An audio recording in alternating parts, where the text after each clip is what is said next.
Everybody, welcome back to the Wise Talk podcast. I am your host, CaBreon Wise, and I am joined by Chief Creative Officer Ben Doherty and Senior Basketball Lead Analyst Elijah Johnson. It's going to be a very quick pod today as we're going to talk NBA Finals, and we're also going to give you a little sneak peek of our predictions for the biggest tournament in all of sports, I would argue, the FIFA World Cup. Ben, how's it going? It's going good. Great day to have a day. Yep, EJ. It's good, going good. Can't wait for tonight though. It's gonna be better. So Yeah. And also a special shout out to our guy Trey Spruer. Today is his birthday, so happy birthday to Trey. 21 or 22 now? 21. Oh, okay, I'm older than that nigga. Okay. All right, let's get straight into it. NBA Finals, the Knicks are currently up 2-1. Spurs finally got some payback. That guy being in the building kind of helped a lot with that energy. But we're going to kick things off with Ben first.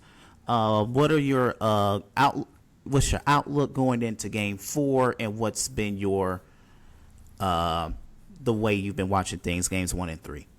I mean, excited. That's the only way to be about it. Game 4 of the Finals, 2-1 series. Home team still hasn't won yet. It's been a great watch. I don't know. The Garden showed a lot of energy. It was everything you could bargain for. I'm just excited to watch a great game. Yeah. EJ? Yeah. I mean, I agree. This series has been perfect through 3 games. I mean, and then, like I said, bro, it's gonna be another good one tonight. I can't wait. It's a lot though. It's a lot to unpack. If I'm being honest, like Ben said, nobody has won a home game yet, which is crazy to me that we're this far into the series and nobody's got a game. But yeah, it's a lot. This game for both teams, I feel like, is like gonna be like not the deciding factor, but like it's gonna whoever wins this game, I think, has a good shot at winning the series. If Knicks go up 3-1, that's pretty much LeBron. It's pretty much cooked.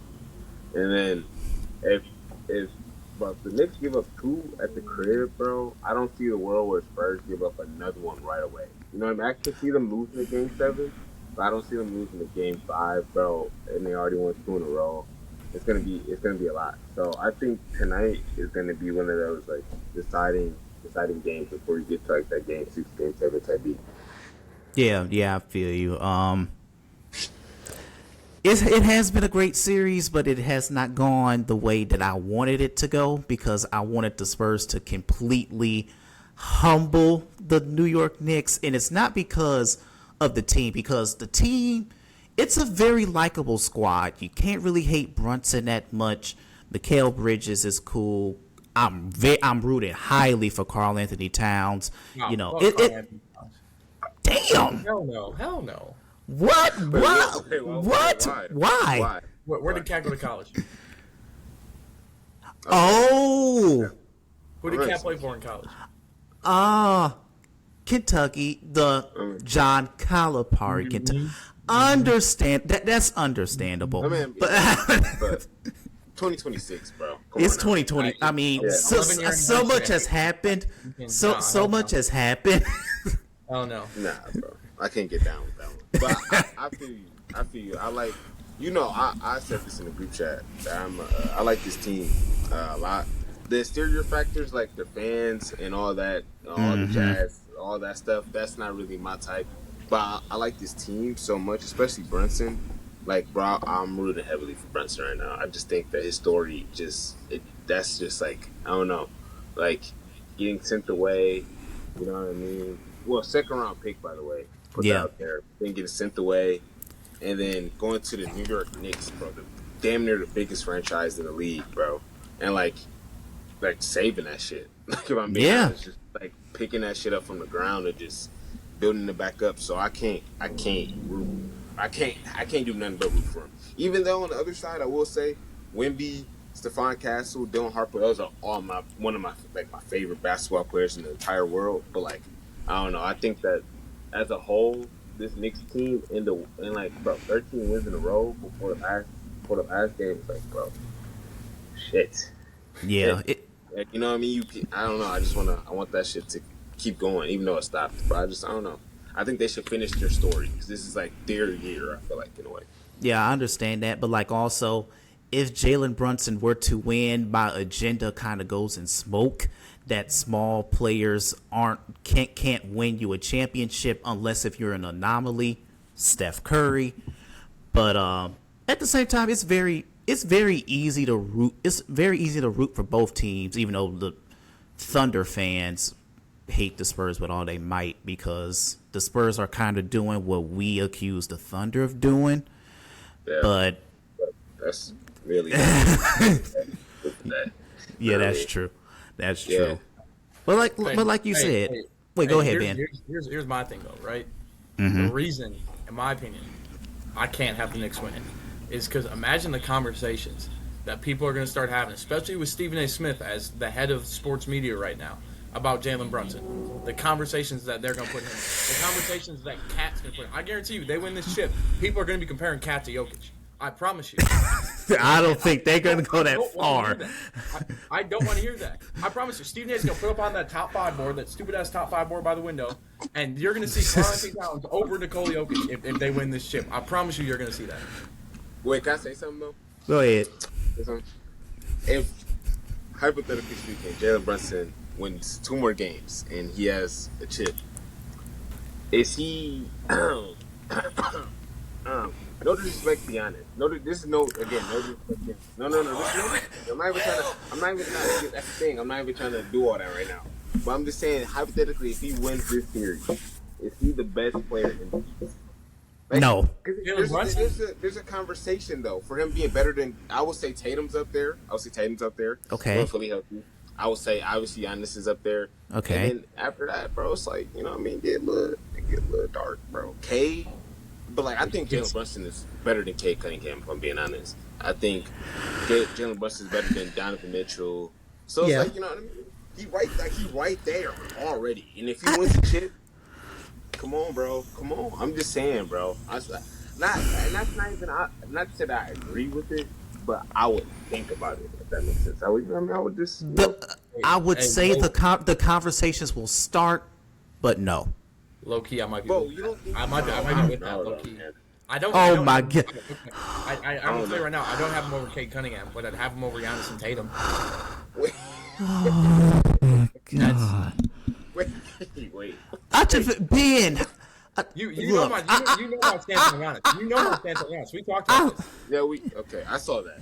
Yeah, which is insane. I didn't want to bring this up, bro, because I just knew Ben was going to be sort of on my side. That's why I didn't even want to do this. But to have him over Giannis and Tatum, but not over Cade Cunningham, is crazy. Bro. Giannis and Tatum are coming off injuries and obviously regressed past those injuries. Obviously, 2 years ago, I'm not going to take him over those two.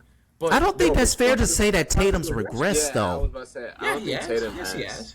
No, I don't think that's fair. You got to give him a full season under his belt. Fuck a Yeah, he was hooping when he came back. It wasn't like he was ass. He was hooping. It wasn't like he was going crazy either, but like, you know what I mean? He was alright.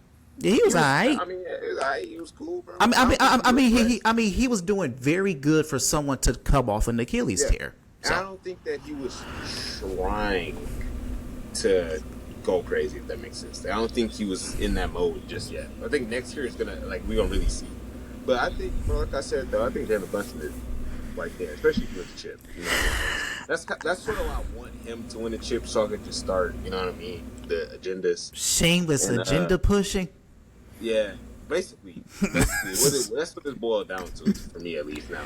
Because like I wanted the Thunder to win so I could talk about Shea and how he's like the greatest guard since borderline Steph Curry, but I can't do that right now because he didn't win the chip. You know what I mean? I argue you can still make that argument. I still definitely could, but like, you know what I mean? It's whatever. I'll let it slide for right now. Well, I'm still pushing that agenda to further piss off Christian. So I'm a Christian Vasquez. He hates SGA. Yeah, he's a Luka guy. Yeah, he's a Luka and a Jokic guy. He's a box score merchant. I think as like an NBA community, we should all hate SGA. We can know he's good. No, we can hate him. I mean, he's a good basketball player, and I don't like him. Those things go together. like that's how. Yeah, I mean that's how all good players are, though. They're gonna have some haters. So. There are gonna be some haters. Like I understand the foul baiting stuff, but it's not as bad. Luka foul baits more than SGA does. Yeah, that's yeah, fair. but Luka hasn't won. You know what I mean? The gods are punishing themselves. Well, yeah. And then we're that's where that discourse. Well, that's a lot because his play style is not sustainable for championship winning ball. I said that 4 years ago. I mean that's fair. I mean you're not wrong, but even though he did get to the chip, that he's now he got to change his game just a little. Yeah, but you see how he got cooked. Yeah, no, I blame Kyrie for that series anyway. So all right. That was an overall disaster from that team. Yeah, I mean, they were going to win anyways, but if I can blame I'm going to blame Kyrie. But they could have made it competitive though. Yeah. That was a lopsided 5-game series. Yeah. But hey, back to the finals though. Yeah. Who y'all got winning tonight? Cause I think I know who I got. Well, I'm going with San Antonio because they have to win this one. Cause I mean, I don't see them coming back from 3-1, even though that will be insane if Wemby's first championship win is a 3-1 comeback. But like San Antonio, they have to win that game. I'm expecting a big game from Dylan Harper. Quickly became one of my favorite players in the league. Now we say that a player is like, we all say like a player is like a jump shot away. Dylan Harper is a jump shot away. Yeah. Yeah. Like he's already one of the better rim runners in basketball. He gets to the rim at will. Great ball handler. Okay defender for his size. Yeah. He can be better at that. I feel like. Yeah, he can definitely be better. He shows flashes where he gets to like. Yeah, I be seeing him guard Brunson and he like you know what I mean. He stops him a little bit, but. Yeah. I know what you mean. He is literally a jump shot away. Like his jump shot's so flat right now. If he gets mark on that bit, bro, he's gonna be nice, bro. His jump shot's so and also, it's not really much of a jumper. It's kind of a set shot if you look at it. Yeah, no. Well, yeah. he shoots like a women's basketball player, but that's okay. He does. Like that's not even an absurd thing to say. That's exactly how it works. No, I know what you mean. That's fair. That's fair. I know exactly what you mean, but that's crazy, bro. That's crazy. Bro, he gonna be on your ass. Don't say that again. But I get what you mean, bro. I do get what you mean. Yeah, I mean, it's what it looks like. That. Yeah, no, yeah. But I don't know. I got the. Wait, did you go, Ben? You got winning tonight? Well, I want San Antonio to win, so I'm gonna say San Antonio, so I can be happy when they do. Okay. I do think I don't have a lot of hope in it. Like I wouldn't put money on it, but yeah. But I'm gonna say San Antonio. Not much hope, huh? Nah, I don't know, bro. The way the Knicks, bro. I just think that you're due for, even though Brunson had 32 last game or something like that. Yeah, he had a good game. Yeah, but he hasn't been efficient all series. 32 on 25. Yeah. Well, I saw a stat. I don't know. Y'all probably saw this shit too, where he's had like 83 points on 82 shots this entire series. Yeah. And then 13 assists, some 13 turnovers. Yeah. And you're just due for a Brunson game, bro. But like, I do think it starts with, but I think it ends with.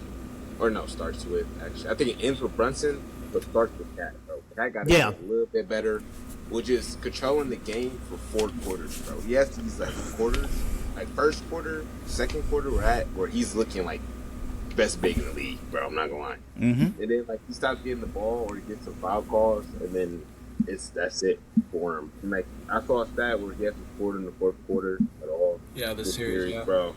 And it's just like, you just gonna need Cat to be Cat, and if you trying to win, bro. That's why they won the first 2 games. Bro. Cat was looking like, bro, top 3 bro in the league. I ain't gonna lie. Well, so I mean, here's where I'm at. Like, I think the same way that you're saying for Cat, but for Brunson.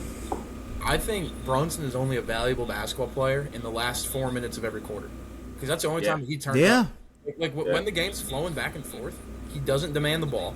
If they're playing in transition, Jalen Brunson might as well not exist, because I mean he needs it to be a half-court offense for him to be effective, and that's where you're seeing a lot of these missed shots and a lot of these like just bad possessions out of him. He's not turning up other than like the last 4 minutes of the second half, the last maybe 5 or 6 minutes of the second quarter. Like, I don't know. I need to see Jalen Brunson take over the game for the whole game, not just in those clutch moments that he thrives in so much. Yeah, I agree. Yeah, he's just, bro. San Antonio bro. That defense is crazy, bro. Like what they did today, bro. They did to getting the first round, bro. You know, Jimmy had a couple games, but they just, bro, they like that shit, bro. Like you can't, like, especially with Brunson. Brunson's my height, like, so like he's doing. Jeff Castle, bro, who's, bro, all defense, bro. Like, bro. Yeah. He's him. And then they got Wemby just waiting for him if he somehow gets past Steph Castle, bro. So it's just like they just got so many bodies, bro, to put at Brunson. Guys just know he's seeing 5 black jerseys every single time he gets a rock, bro. Well, so, like, here's the thing, but like the pressure that Brunson really faces has been relatively normal, in my opinion. And I think what's really struggling is not really the shooting efficiency, but like his processing has been late. If you really have not really noticed, like, and he's turning the ball over really like carelessly too. Yeah. But especially that last game, bro, I was like, oh shit, man. He was turning that, bro. He was just giving it away, bro. Yeah, like, gotta be stronger. That's what they did to Shea, bro. Shea don't turn the ball over at all, bro. He had games where he was getting 4 TOs, 6 TOs, and it's like, whoa, I've never seen this from Shea. That's what, like, that defense. They just, I don't know. I know what you mean. Like the processing, they showing, but they're not really showing because they know they got Wemby right there, bro. Like they can just stunt as much as they want, but just get back on shooters and just know that Wemby's sitting literally right in front of you, bro. You gotta either pass it over the top or shoot it. Yeah. I think that's what the big adjustment they made is after the first 2 games, where like keeping Wemby in the paint at all times. And if Cat's going to step out and hit a 3, we're just going to rotate to him late. One of those big guards is going to hand up. But that also hurts when Mitchell Robinson's on the floor because he's not doing shit. Yeah. Like, you can't send him to the corner and throw a weak side pass because the shot's not going up. And really, Jalen Brunson's not getting a lob over Wemby. It's going to take something incredible for him to get a lob up there. So I think San Antonio made a great adjustment. Yeah, no, they did. I like that. I like the fact that they do go Steph Castle on Cat. A lot of it because that's just it gives them somebody like to I don't know they can they can switch up pick and roll every time, but also he can guard Cat doesn't sometimes Cat doesn't demand the ball, bro. He'd be like you get the top of the key and De'Aaron Fox somehow just switched onto him, bro, and bro pick that bro let's get a bucket, bro, and they just don't find him, bro. I don't know. And it's, I guess, because Wemby is sitting right there 9 times out of 10, but it's bro, Carlton Towns can pass the ball. He can pass it. So I would just want him to get the ball, demand the 2, bro, and swing it out, bro. He can play from there, bro. That's why I think a lot of, Mikal Bridges, that's how he gets a lot of his buckets, bro. And last game, he had, 2 points? Even though he got a lot of fouls, he was no stick. Because, he couldn't get, those, closed out on against, 3-on-2, 2-on-1, bro. You know what I mean? He wasn't playing against he was playing against Mikal Bridges, unfortunately, can't get past here on a 1-on-1 and playing for the 6. So I like that adjustment. Yeah. I know you're gonna hate this, but I think both Cat and Bridges are gonna benefit more here in the next coming games by taking more of those 15-foot mid-range shots. Because once you get to the rim, it's Wemby. Right? And Bridges has shown flashes in the past, especially when he was more of a primary option, or even when Booker was out in Phoenix when he was taking a lot more shots. He can make those mid-range shots. People were calling him KD 6 years ago. Obviously, nowhere near panned out for that, but there were comparisons. And then same with Cat. Cat's a capable shooter. If you're going to put a little guy on him, just get a step past and put the shot up. They can't contest there. So, I mean, the elbow I'm putting mid-range. That's Mikal Bridges' shot too. That little bitty. Yeah, that is. That's his shot, bro. I wish Cat though. Sometimes, bro, he just be pump faking, just shoot it, bro. You know, Like, it was one in the corner. I remember one. I don't know what game it was, but it was in the corner, and like he saw Wemby closing out, but like he had a good shot, and like instead he pump faked it and then tried to like go around Wemby, but he wasn't close enough, so like he got stopped, and it was like, bro, just shoot the three, bro. Like, we shoot a game. But yeah, I do think that Mikal Bridges, like, he needs to get those little mid-range shots because he can't get to the rim against Wemby. Nobody can. So unless you're OG. Unless you're OG and no Yeah, dude. Oh, yeah.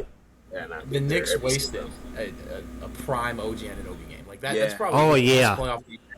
And they pissed it down the toilet. That was kind of rough to see. But honestly, Josh Hart game too. Well, honestly, in my opinion, I think OG is capable for another one of those games. Yeah. So, he's absolutely capable. But like, if you want Cat to step up, that's gonna come out of OG. You want Mikal Bridges to step up, that's gonna come out of OG. Yeah, right? That's fair. Yeah.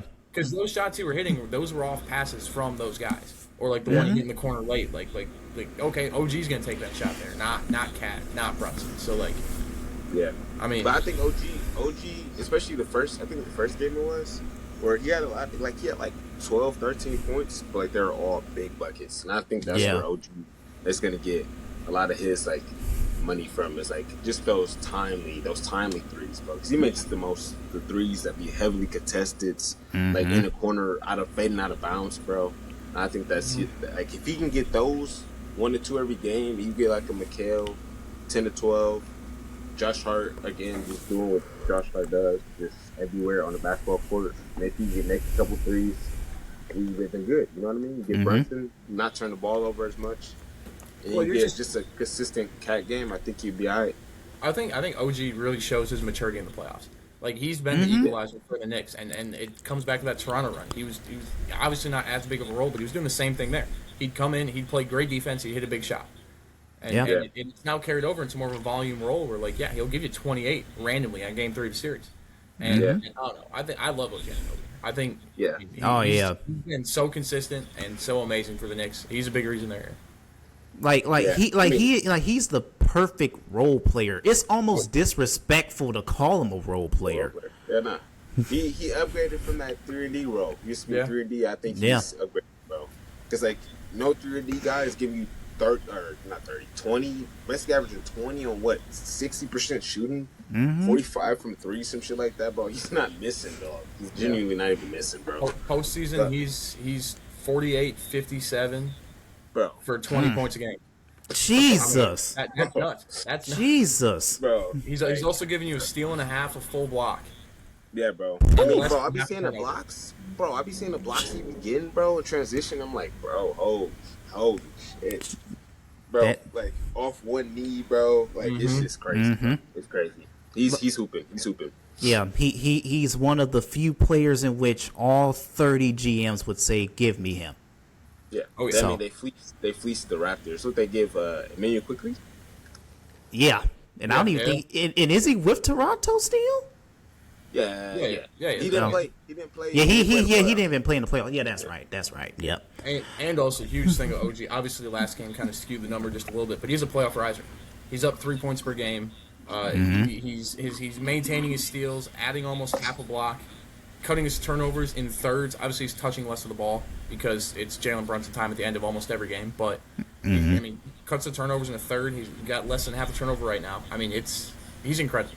Yeah, he's really incredible. Yeah. Hey, I have a thought though of like how last game, bro, and it made me think of it because you said he's getting less touches, and I was like, bro, Jalen Brunson, dead ass, he's dribbling the ball sometimes for 24 seconds. 18 of them basically, him just pounding the basketball. Yeah, it's not even going nowhere, just straight pounding that shit.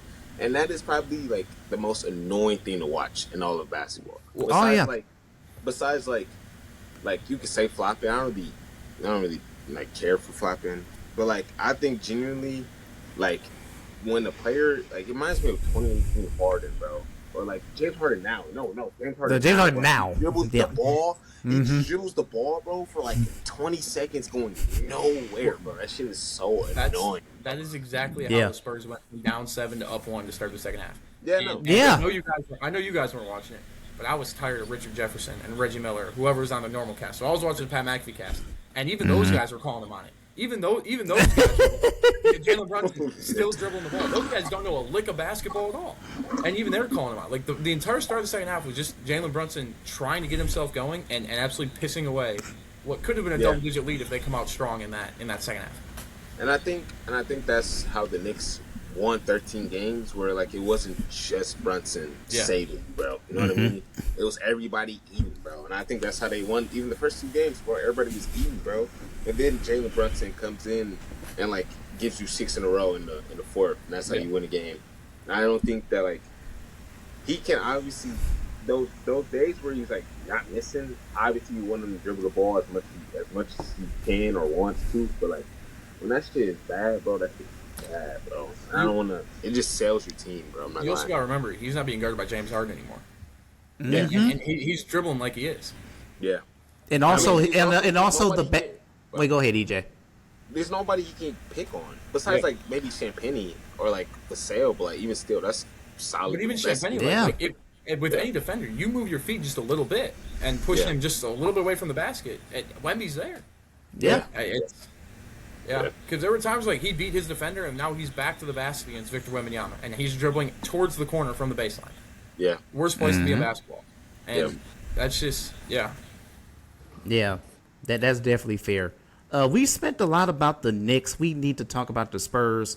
And there's one guy who I need for him to play well. I was so close to calling them all types of names before he made that mid-range shot in the fourth quarter. De'Aaron Fox, man. Bro, it sucks, man.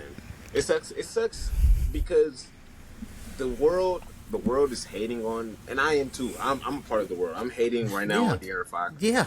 But I used to really like. That used to be one of my favorites. He was one of my favorites, yes. Bro, like genuinely one of my favorites. Like Kentucky, bro. Like just man, I love me some De'Aaron Fox, bro. With the free forms, bro, moving fast as hell, man. Like, bro, that's my guy. That's my guy, bro. That's my dog, man. Bro, but right now, I'm not gonna lie. Like when you said the other day, or like after the first game about the Dylan Harper start over De'Aaron Fox, and I was like I thought about it, I was like, hell no. Like, come on now. Like, let's be for real. Like, I get it, but like, come on now. Like, De'Aaron Fox should obviously start over Dylan Harper. But now, like, sitting here now, even after that last game where he made that one shot and then made his stat line go from 2 to 13 or 3 to 14 or whatever it went, I just think that, like, it's time, bro. I think it's genuinely, like, time. Maybe not in the series, like you got this far. Let's just keep it what it is right now. Yeah. But like, bro, I'm gonna be mad as hell if I gotta come in next year and I gotta watch Dylan Harper score 20 a game off the bench for De'Aaron Fox to score 14 on 40%. Well, first off, bro. I'm not expecting De'Aaron Fox in a Spurs uniform next year. Yeah, I'm not there's a world, expecting bro. it. There's a world. Okay. Well, let's take a time out here, though. Like, I know Dylan Harper's exciting. I know we're giving him the benefit of the doubt as a rookie. He had 13 points on 18 shots. Yeah. Yeah, because he can't shoot. He can't shoot. Yeah, no, it's sometimes, bro. He was 1 for 8 from 3. Yeah, no, Yeah. 1 for 8 from 3. Yeah. Bro. I give you that. Like, But De'Aaron Fox ain't much better right now. No, he's not. He was just as bad. But like, I don't know. I feel like you almost just tell them like, hey, neither of you are shooting a 3 unless you're wide ass open. Yeah. Yeah. But also, I will say to your point though, if De'Aaron Fox is gone or doesn't play as much or whatever, that hurts Stephon Castle even more than I think Dylan Harper. Yeah. I think Dylan Harper is buckets regardless. Yeah. But I think Steph Castle needs that, like, a guard, like a genuine point guard on this team because, bro, man. Like, I love, bro, that's probably my favorite, like, not my favorite Spur. I think Dylan Harper's my favorite Spur. But Steph Castle is, like, one of my favorite, like, that's what I love UConn days. Bro. I love me UConn, Dan Hurley. That's my guy, bro. That's my guy. But he be having some turnovers, bro, that like he genius. Never touched the basketball. Right. Bro. Never touched the ball, bro. Well, And it they'd be was the one in clutch time where he just dribbles into a crowd and tries to retreat dribble right into a defender. Yeah, bro, it just Yeah. you see that in high school. bro, and I can, bro, I've hooped, bro, not at this level. I've hooped, and I I can get down with a turnover, bro. I'm never gonna say you like turn. That's like damn near impossible not to turn the ball over. But his turnovers be like, bro, like just slow down, brother. Like it's okay. It's okay, bro. It's okay that you just like, you know what I mean. Just take a deep breath, recuperate. You know what I mean, and make the right play, bro. And if you turn the ball over still, then all right. But like, let's not run down the court with no numbers, turn around and just toss the ball to the other team. Like, come on. Well, and Too far. We won a national championship under Dan Hurley. We know better, bro. You know Right. what I mean? We know better. We know And better. plus, he didn't really turn the ball over that much in college either. No, he was so He- level-headed in college. He was Yeah, level-headed. Bro, we never do bro. that. I mean, to be fair, they was running the play every single time down. So it's kinda That's hard true. to turn That's the ball true. over. Yeah. But still, bro, like, come on, man. You know better, bro. You know, and- some of these shits, I'd be like, come on, man. And to that point, I agree that if De'Aaron Fox leaves, I think Dylan Harper regresses, in my opinion. Because simply off the fact that, and I said this coming out of college, and yes, I was wrong. I said that he wasn't going to be good. He is a good, if not great, basketball player, but he is not a good or great point guard. He is a slashing shooting guard, in my opinion, at best. He's not a guy that you want bring the ball up, facilitating an offense. He's not going to see a pass ahead. He's not going to see a pass that you guys would count for. I don't see him as an NBA level like creator for his teammates. He's going to get to the bucket. He's going to slash, but he's not a floor general. So I'll ask you this: do you think he's a better playmaker than Steph Castle? Yeah, probably because Steph Okay. Castles does a lot of stupid shit. Fair enough. Dylan Harper doesn't do stupid shit. He just doesn't do anything that would put him in that position. Like he doesn't never in playmaking position. I get what you mean, because what you like see right now, you don't see the playmaking chops. But I thought in college, for what his team was, and like his coach, and like, you know what I mean, his team, I think he was a solid playmaker. I just think now he's in a role where like it's go time. Like every time I come off the bench, I get a certain amount of minutes per game. Mitch Johnson's pulling me for De'Aaron Fox in the clutch time, so I'm finna get in here every single time, and I'm finna go to work. So, and But that's it. you also gotta remember, it's not about him. You have Victor. Yeah, no, Wembanyama. Like Well, you have to be at some point, like you have to be able to throw that lob. Yeah. He really hasn't shown the ability to do it. You have to be able to get to a place in a pick and roll where you can make that pass and set up your 7-6 guy. Yeah, but I think if he just like gets the ball more to like, because right now, if we being honest, he gets the ball in transition and he's going. He's not really looking for nobody. And if he gets it in the hypothetical situation, he gets it in the half court, in which he really doesn't. It's a what? It's a shoot. It's like, you know what I mean. He's not getting like the ball to show he can play make. That's fair. That's fair. Yeah. Where it's like, you know what I mean, where he has to, like, it's 2-on-1, he got to get a ball up. You know what I mean? Yeah. But like, I get what you're saying though. Like, I think his mode though right now, his brain is just saying go. Like, I just got to get a bucket every time, and I think that's the first year in him a little bit, and just I don't know. He knows he's that good. If I'm being honest. Yeah. Like, that's what it is. Yeah. Sometimes, bro. He just knows he's that good. So like, fuck it, nigga. I don't gotta pass it if I can just score every time, bro. And while we're on the topic of floor generals, a very important point here. Okay. If they win the finals, does it become CP1 ring or is it still CP0 rings? He was on the roster. And like usually when players are traded, they get a ring. If players are demoted to the G League, they get a ring. And I don't think Chris Paul was a part of this year's roster. Well, he was to start the year. Was he? No, I don't. he No, was I don't here. think so. Because he was with because he was with the Clippers to start the year. Then he got cut. I thought he joined the Spurs and then was traded like at the very start of the year. Or am I missing here? Nah.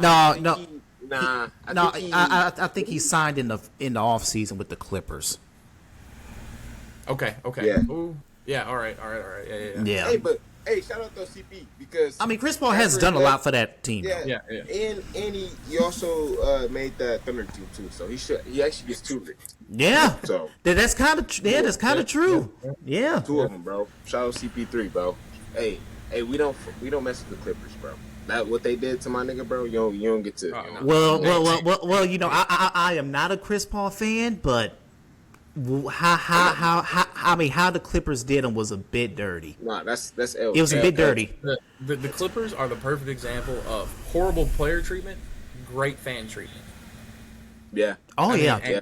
Because in my opinion, in terms of fan involvement, Ballmer is above and beyond the best owner in the league. Yes, he's the best owner in the league in terms of that. He treats his players like shit. He doesn't pay them right. He doesn't plant trees for fucking money. I mean, he pays Kawhi Leonard well. Yeah, but even then, he can't build a roster around anybody. Like, yeah, let's give 50% of our money to one guy who isn't at the point of his career where he can be that guy, and then try to build a roster around him with Ivan Zubac. Hey, speaking of Kawhi Leonard, I know this is off topic, but where's he going? Where's he going next year? Is he back on the Clippers? He's staying with the Clippers. Yeah. I don't want him to, but he is. Bro. Oh, God, bro. And then they finna get, they got the 5th pick. They finna get, who they finna get? Mikael Brown Jr., hopefully. Brown. Hopefully. Bro, there's Garland, man.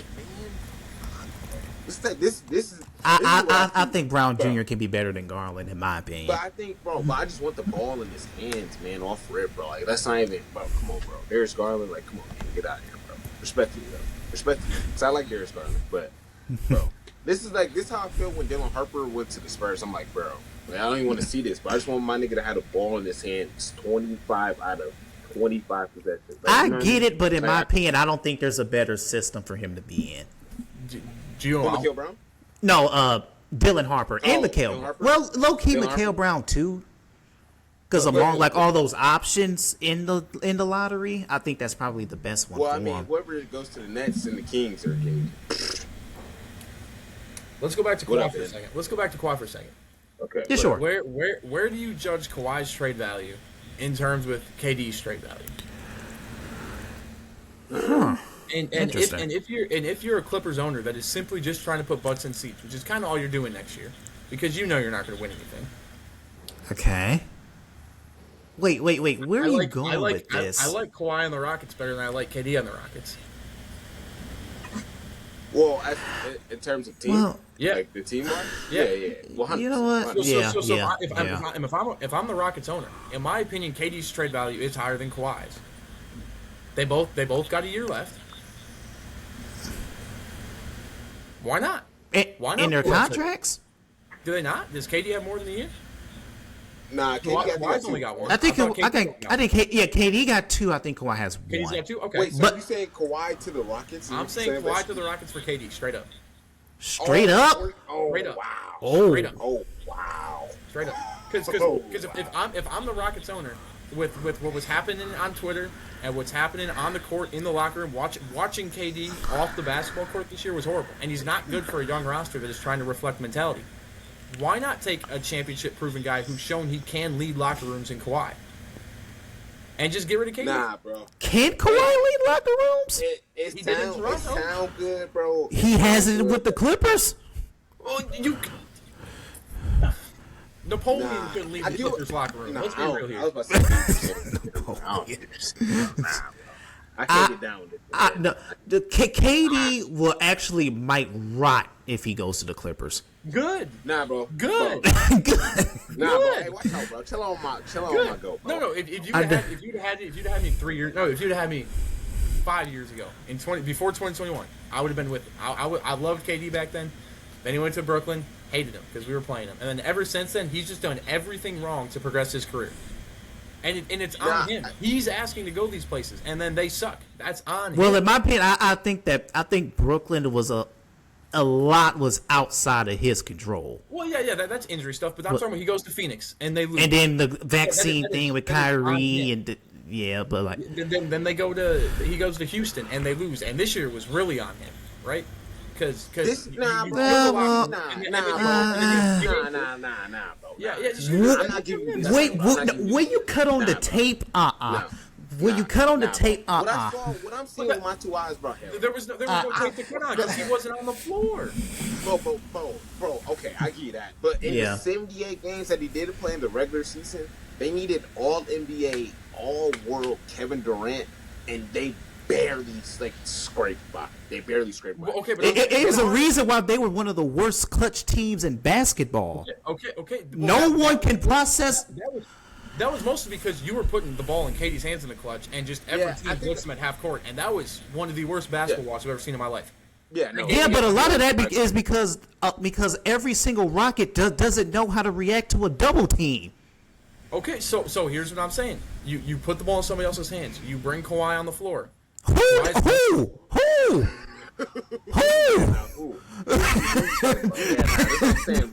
Who do you want? Like, I'm confused as to who you want to have the Rock, bro. What pick is the Clippers? Ahmed Thompson? Alperen Sengun? All right, time out. We trade KD to the Clippers. Okay. Bro, you can't even get their first round pick. You can't even get their first round pick. Damn. Bro, why wouldn't we just why instead of this we just give KD a point guard or just let Fred VanVleet come back and then we did? Because I don't want to see KD on the Rockets again. I don't think that's good. Bro, I know honesty, bro. I get what you mean. But I think that team, that overall, I think we slightly overrated the Rockets. Yeah, we did. We did before KD. Like them. Yeah. They weren't like Sengun. As much as we thought he was good, he's not as good as we thought he was. Yeah, and also I think a lot of it we looked at how good they were without a superstar in the fact that they were so young. Okay, but and we thought that he was a Kevin Durant away. That's what I'm saying though. You brought in that superstar, it fucked things up. I think in terms of all the superstars, the least likely to fuck something up is Kawhi. Like to fuck a good thing up. Obviously, he's been fucking up in Los Angeles, but there wasn't a good thing there before he got there. Kawhi, he can come into a thing, and he's not going to be KD, which is this imposing presence, the look at me type of superstar. Bro, but like he gets there, and like he Kawhi Leonard plays like 10 games, and then like he gets hurt. You know what I mean? What if he did? Mm-hmm. Yeah, look. Shit. I mean, shit. Well, bro, he got 4 rings. Then, goddamn it, bro, they's gonna be motherfucker Kobe Bryant. You know what I mean? If he didn't get hurt, boy, I'd give MVPs, all that, bro. But I don't know. I don't think, especially now, bro. Kawhi Leonard also just came off his best year, which I do think helps him a lot. As like maybe, but not the Rockets, bro. I mean, because me personally, I want Kevin Durant in Detroit. That's just me. No. I do. No. Yes. No. Yes. No. Yes. No. Yes.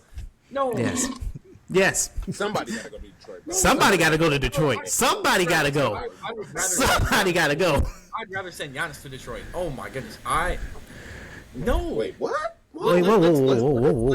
Let's put the most mentally weak superstar in the league into what it was proven to be one of the tougher teams in the league. Why? Let's put a guy that's only going to try on defense in the last 5 minutes of the fourth quarter in one of the best defenses in the league.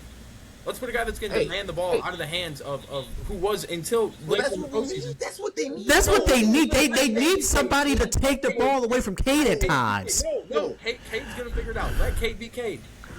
No, bro. Yes, he will. No. Cade, the thing is, no, you're right, and then the fact that Cade will figure it out. He's going to. Yeah. But we can't keep letting him do that, bro. We got to give my man some help, bro. Some help, bro. I mean, goddamn, though. The Pistons were the number 1 seed. They gotta take a shot at somebody. But not Kevin Durant.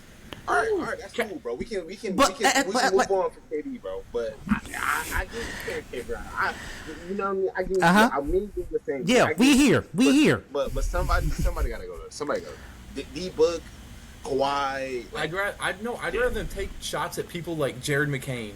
Or, like, I'd rather them take a shot at that type of guy, where, like, someone who can be ball dominant, who can make shots. I don't want to see them take the ball out of Cade's hands for 50% of the game.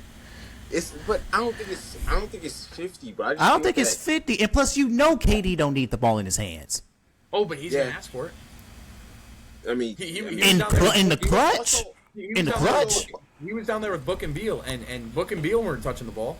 Nah, bro, I would say. Book Well, is- that trio wasn't gonna work Book is anyway. still- I think Book, he let Book be the number one. I just think Yeah. Bill didn't come to Bill literally. Well, didn't Bill play didn't come to play. basketball. Yeah, Bill didn't play basketball, and even Yeah, if then, he does not play winning Yeah, basketball. you know, I've been saying that for I a just- whole decade that team now. was just poorly constructed. I'm not gonna lie. That was terrible on everybody's part. That was I would awful. rather Hoops. the Pistons take a shot at like 2 high-level young guys instead of taking a shot at a superstar. Oh, but like the young guys, they already got so many young guys, bro. But that's Sorry, what- Thompson. But And none of them can shoot. Somebody got to shoot. Right now, you have young guys who you can't trust. That's what I'm saying. Jared McCain, a guy who you could probably go 1-for-1. You could even trade maybe a few second-round picks, maybe a first-round pick for if you have to push that far. But Jared McCain's upside versus, or like his ceiling versus like a KD, D Book, Kawhi, like superstar level ceiling is just. Yeah, I'm taking saying, a I'm gamble. with that. But by taking and adding that ceiling, you are shrinking Kate Cunningham's ceiling. You're I don't bringing it think down. you are, though. I I think you would just say we're just running this shit through Cade with another nigga, like with just another nigga that can actually go with Cade, bro. You know what I mean? I want to see, and it's starting to translate. We're seeing that as it becomes more and more ball dominant and like ball heavy progress. I want to see Oklahoma State Cade. I want to see where. But that's what we've gotten, bro. That's what we've gotten. We're getting there. No, because at Oklahoma State there wasn't pick and roll. It wasn't in pick and rolls. It was, hey, we're playing 5 out. I'm gonna beat my guy, and either I'm gonna make the shot or someone's gonna be open. When you put a guy like Jaren Durant in a pick and roll who can't make a shot, can't catch a lob, can't catch a bounce pass, missing dunks, right? That's not gonna do anything, especially in the playoffs. That's why those turnovers went up, in my opinion. I think I want to see you put 5 guys out, which means you have to get shooters because you can't put Asar Thompson in the fucking corner and ask him to hit 3. And then you got Jalen Durant on that.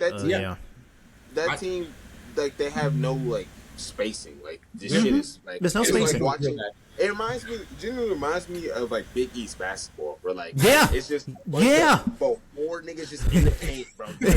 Everybody right there, bro, and it's one dude that can get a bucket. That's all, and then it's just 5, 6 people in the paint just crashing the offensive rebounds and fouling every single. That's all it is. That's really what they play like. Just a bunch of Big East basketball, bro. Yeah. And so I get what you mean, but like I think that like, to be honest, if they just get another like another bucket, bro, just like I don't know, man. Like, bro, your best bucket is Tobias Harris, man.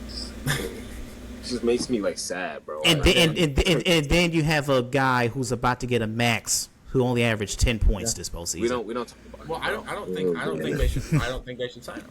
Yeah, bro. I agree, but they're gonna give him the bag. Watch. They are. It's stupid, bro. Who cares?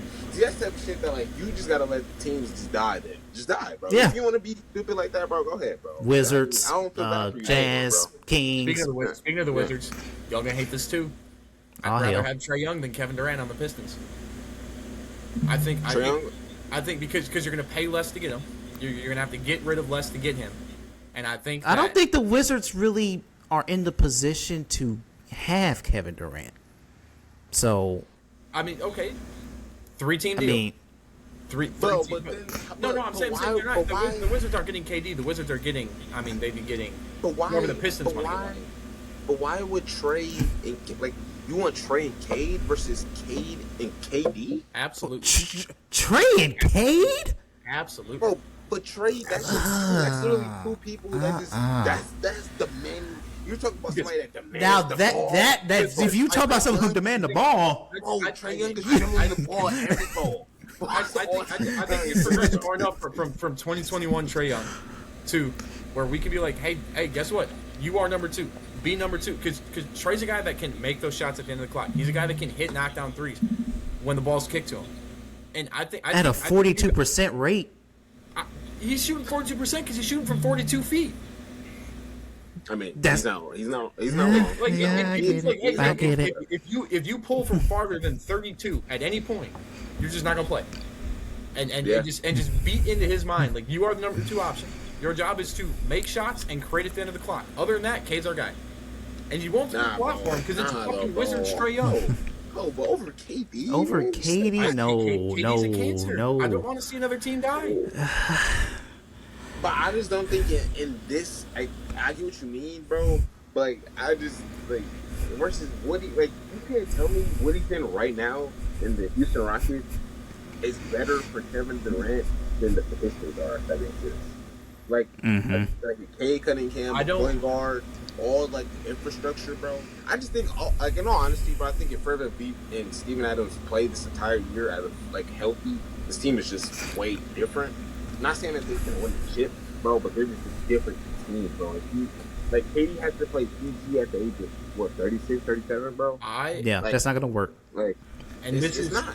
He never was a point guard. Never was. This might be some bullshit, but I'm gonna say it, and then I'm gonna see how it comes out of my mouth. Could be some bullshit here. Okay. I think there's only one of the 20 teams playing or above. So the top 10 teams in this conference, there's only one that I think KD joins, and that team gets better to where it's worth what you're giving up for him. Because to go get KD, you are absolutely to win now, and you saw that with the Nets. They suck now. You saw that with the Suns. They suck now. These teams. So if you're gonna take a stab, I think the only team that would be worth it is the Atlanta Hawks. I get what you mean, but I don't think it's that big of a jump. I don't think that's that big of a jump, in my opinion. No, but with the Hawks, you gotta think about it this way, right? You're probably giving up. Who would they give up? You're gonna players, not picks. Let me look at this. Let's put together a KD package here. That's a lot of money, bro. A lot of money. Alexander Walker, get the fuck out of here. Jonathan Kuminga, get the fuck out of here. Okay. Rich Shea, whatever that French fucker's name, he can get out of here. Dave Vincent, get out of here. And then throw a second round pick in there. You're keeping Dyson Daniels. You're keeping Zach Johnson. You're keeping your first round pick from this year. You're keeping Buddy Hield, not great, but still like a capable NBA player. You're keeping CJ McCollum. You're adding KD, and no one's that's worth having touches is losing touches. Because who cares if Dyson Daniels doesn't have the ball? Wait, and do they keep their first round picks? I think they keep this year's. They can get rid of a different one. But if you give up 4 players to match contracts and then a first round pick, that should be plenty. That's a good package. I don't know. I don't think the Rockets doing that. They should give because the value of some of those guys, especially like Zakari. I don't even want to say his last name. Yeah, Rich Shea, bro, he gets ass. Yeah, he is terrible. Okay, but that's all then, respect. See, if any of these people ever see this, bro, you know what I mean? All respect, bro. But, I mean, we hope you get there. We have to be respectful of him. He's French. Who the fuck cares? Okay. Oh my God. Okay. When I'm trash talking Jalen Brunson, it's with love. I loved watching him at Villanova. I still enjoy watching him on the Knicks. I just hope he loses. Hey, speaking of French, you saw Wemby throw Jalen Brunson on the ground, bro? Yes. I love that. Can we cancel Wemby? Can we cancel him? Seriously, bro? Well, here's the thing. No. You need to cancel Shaq. You need to cancel Shaq for being on live television. Saying, yeah, that's true. Yeah, that's true. He definitely did say that's okay. Yep. He definitely said that was okay. No, he did that. But Shaq is cancel Shaq. You let that nigga, bro. Whatever, bro. Yeah. Bro, but nah. Not Jalen Brunson. Wemby's canceled, bro. I'm canceling Wemby. Well, okay. Here's the thing: we do have to hold him accountable because he was the first one speaking about that ethical basketball stuff, and for him to be doing all of that. Okay. So we gotta hold him accountable, even though I'm all with him elbowing Nas Reed. I don't think that's unethical basketball. I saw it. I would not say that's unethical basketball. That's not even basketball at that point, but it's not unethical basketball. I think that's unethical basketball. You have to flip. To me, unethical basketball is like bending the rules inside the game, like fucking with the sport. Him beating Jalen Brunson's ass, that's not fucking with the sport. That's just the refs being blind and not calling it. You know what I mean? Yeah. Because what Shea was doing and what Luka does and those guys do, that's unethical hoops. Fighting the Bad Boy Pistons, that wasn't unethical hoops. That was just what it was. And it barely was. I don't know though. Wemby just because you know what I mean, bro. His career's so early. Mm-hmm. Like Draymond Green was kicking people in the nuts 10 years ago. You know what I mean? Yeah. And it builds up, bro. You know what I mean? Like you keep stacking and stacking. That's and stacking. fair. Eventually, you gonna be labeled a dirty player, bro. Yeah. So I just want Wemby to know that if he continues this, bro, he's gonna be labeled as such, bro. I'm not gonna lie. Especially if. But also here's the thing. Winning. Wemby. You gotta think about it. You gotta think about it. Like no one cared when you elbowed Nasri in the head because like, oh, we want to build him up to beat the Thunder because he was still the underdog. Once you're not the underdog anymore, all that forgiveness goes out the window. Like once he wins this year, he's gotta stop. He comes back next year doing the same shit. It's wrapped, and his whole career is gonna be a dirty player. Yeah. And I mean, that's the LeBron trajectory. That's the MJ trajectory.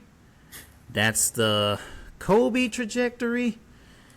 Yeah. Well, I mean, everybody that wins, everyone wins. You are labeled a villain, even though LeBron got labeled a villain because of the decision. But I'd say he was a villain, which resulted in him winning. So. Yeah. But I just want to bring that up because I don't like that for Wemby. Wemby got to be a little bit better. That's all I gotta say. That's true. Well, that's you can do whatever you want on the court, bro. But no, be physical, but don't Like you're at the free throw line. Like one, how is it not called? That's the biggest. Yeah, bro. That's the thing, bro. And then, bro, it's Jalen Brunson, bro. Like I said, Jalen Brunson is literally my height, dog. Yeah. Come on. And it was so obvious. Like, it's the dead center of the floor. It was dead center of the floor. Everyone saw it. And it wasn't like an elbow to the ribs where you couldn't see. He palmed this dude. He palmed his hand and shoved him. Crazy, bro. That shit was crazy. That's what I'm saying, bro. Hey, dog. That's all I'm gonna say, bro. You keep doing it, bro. You're gonna be labeled as such, bro. So hey, do you know? All right, we got really off topic there. Sorry. Oh yeah. Classic Wise talk. We always do that. Yeah. We always do that. Bro. I got Knicks though tonight. I was about to say that. Knicks, you go up 3-1. The more I want to say the Spurs. Yeah. Well, 3-1, bro. We're going up 3-1. Big body Brunson, baby. Big bodega. All right. And in case you don't get an episode in, if it goes to 7, so we'll say 2-2, and then both win their home games. Their home games. Okay. Spurs win 5, Knicks win 6. If we're in San Antonio, Game 7, coming off a Knicks victory in Game 6, who do we have? Still give me San Antonio. I'm taking the Knicks if it goes to 7. I think if the Spurs want to win, they have to win in 6. They have to win the game in the Garden. Well, to be honest, imagine Wemby winning in the Garden. Just imagine it. Those pictures would be. Holy shit. But I don't know. That's just so I can't even. I don't know. Cause like, bro, in a Game 7 scenario, bro, I would think that Jalen Brunson is just the guy that I would rather just bet on. Cause it's like he's gonna show up. He's gonna he's at least gonna get me in the game, bro. That's all I can ask.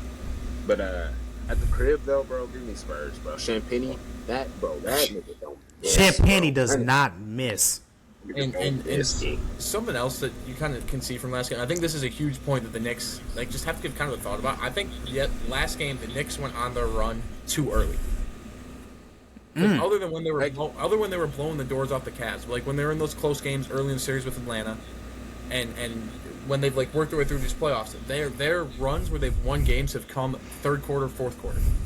The Knicks hit their run in the second quarter, and they gave San Antonio too much time to respond, right? You shock them into halftime, and then they have 15 minutes to regroup and set themselves for the second half. Because I mean, really, from what was it? From 5 minutes left on, the Knicks dominated that game. Yeah. I mean, Wemby put up a couple shots there, and then hit a free throw late, and then De'Aaron Fox made it 2, and that was it. And the Knicks just kind of ran through him for a little bit, but they did it too early because then the Spurs have time to regroup. They need to target those runs. Like obviously, if you're going to go on a run, you're going to go on it anytime you can. But if you're going to take your stab, do it late in the game. That's how you're going to win. That's how they won Game 1 and Game 2. They really attacked late in the game. I mean, you run out of timeouts. You got to let guys stay out there. If you do that too early, you give them too much time to be like, all right, they went on their run. We're going to manage it. Now we fix it. Yeah. I also would say though, like in the same way for the Spurs, bro. The Spurs, they got it, bro. When they get off to that hot start, bro, man, it gets spooky, bro. Yeah, it gets spooky. But here's the problem though. The Spurs, they get off to that hot start and they immediately give that lead up, and it happens when Wemby gets subbed out. Yep. But also, I will say though, and not to defend that, I think it helps them because they just need that leeway. You know what I mean? Okay. Because versus them being even at the end of the first, and then they giving up a 10 to 12-0 run or whatever, bro. Then they're back down 12 versus they, you know what I mean? They give it up and then it's even again. And I think that helps them a lot. I would like to see Wemby play the prime Giannis regular season minutes, where it was the entire first quarter, the last 7 to 6 minutes of the second quarter. Oh yeah. Entire third quarter, and then The like the 12-6, the 12-6, 12-6. Yeah. I want to see him play that where like you got that 6-minute period to start a quarter, so you get to have your whole. It's not like you're taking them out in the middle of the quarter. You have your whole mid-quarter meeting. You get the guys together. Your team is rested, and you're sending a fresh bunch of guys up there without Wemby. Which I understand. Yeah. Like, yes, the Knicks are fresh too, but I want to see Wemby start finishing these quarters because these runs are starting early. Bro, but the thing is, man, like 6 minutes of fucking Luke Cornett, bro. Yeah, that. Ooh. God, Also, like I know this sounds dumb, and this is more of a soccer mentality than a basketball mentality, but the Spurs play too fast with Wemby not on the floor. With how Wemby is to both sides of their floor, why not start taking 20 seconds of the shot clock? Let's make I mean, your guards. It's your guards. Let's make it an absolute max of 3 possessions a minute. Wemby is only going to miss like if they're doing it the way they're doing it, where he's going to miss only the first 3 minutes of the second quarter. To start the second quarter, Wemby's going to miss at most 9 possessions. 4 on one side, 5 on the other. Nothing more. Hopefully less if the Spurs drag out that shot clock too. Yeah, I get what you mean. That's smart. That's smart. The only I would say only critique I have to that is that if they do slow it down and we get into a pick and roll with Stephon Castle and Cornett, the ball's going out of bounds. The ball's going out of bounds. But like, bro, shit's not even getting up, bro. Okay, but that's when you just fucking give the ball to Dylan Harper and it's like, hey, let him cook. What can you do? And if he can score 2 out of those 5 possessions, either of them. Yeah. I would like to see that, but Wemby be getting gassed, bro. At the end of the games, he'd be tired, bro. I'd be like, God damn, boy. He needs to get on that Paulo diet.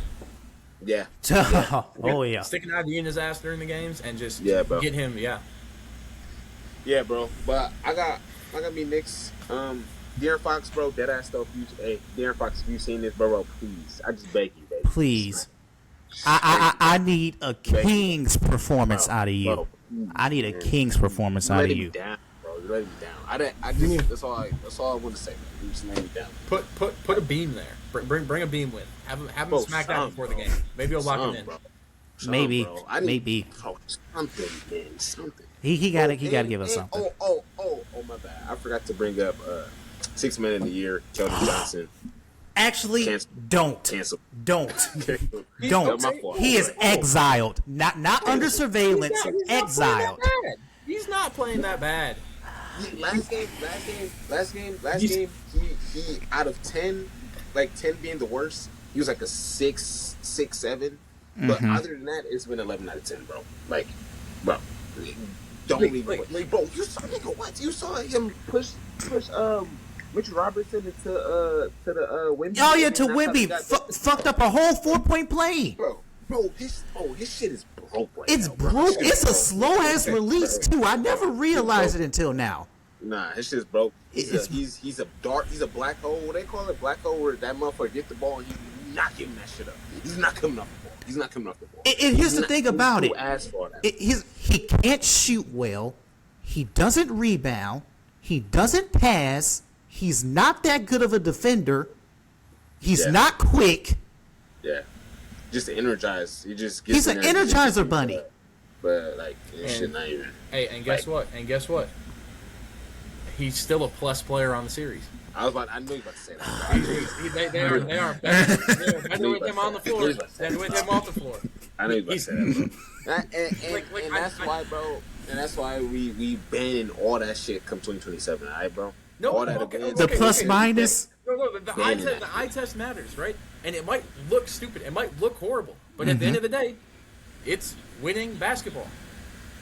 I mean, I give you that, but no. The fact that he can't play basketball well is winning basketball? Here's my thing. Other than a couple boneheaded fouls, like a couple in the Thunder series, one obviously in this series that almost hurt Wemby, but he's not he's not making it so that he's hurting the team. He's not shooting well. He's only taking 4 threes this series. It's not like he's putting up 8 threes a game, and this is now hurting the offense.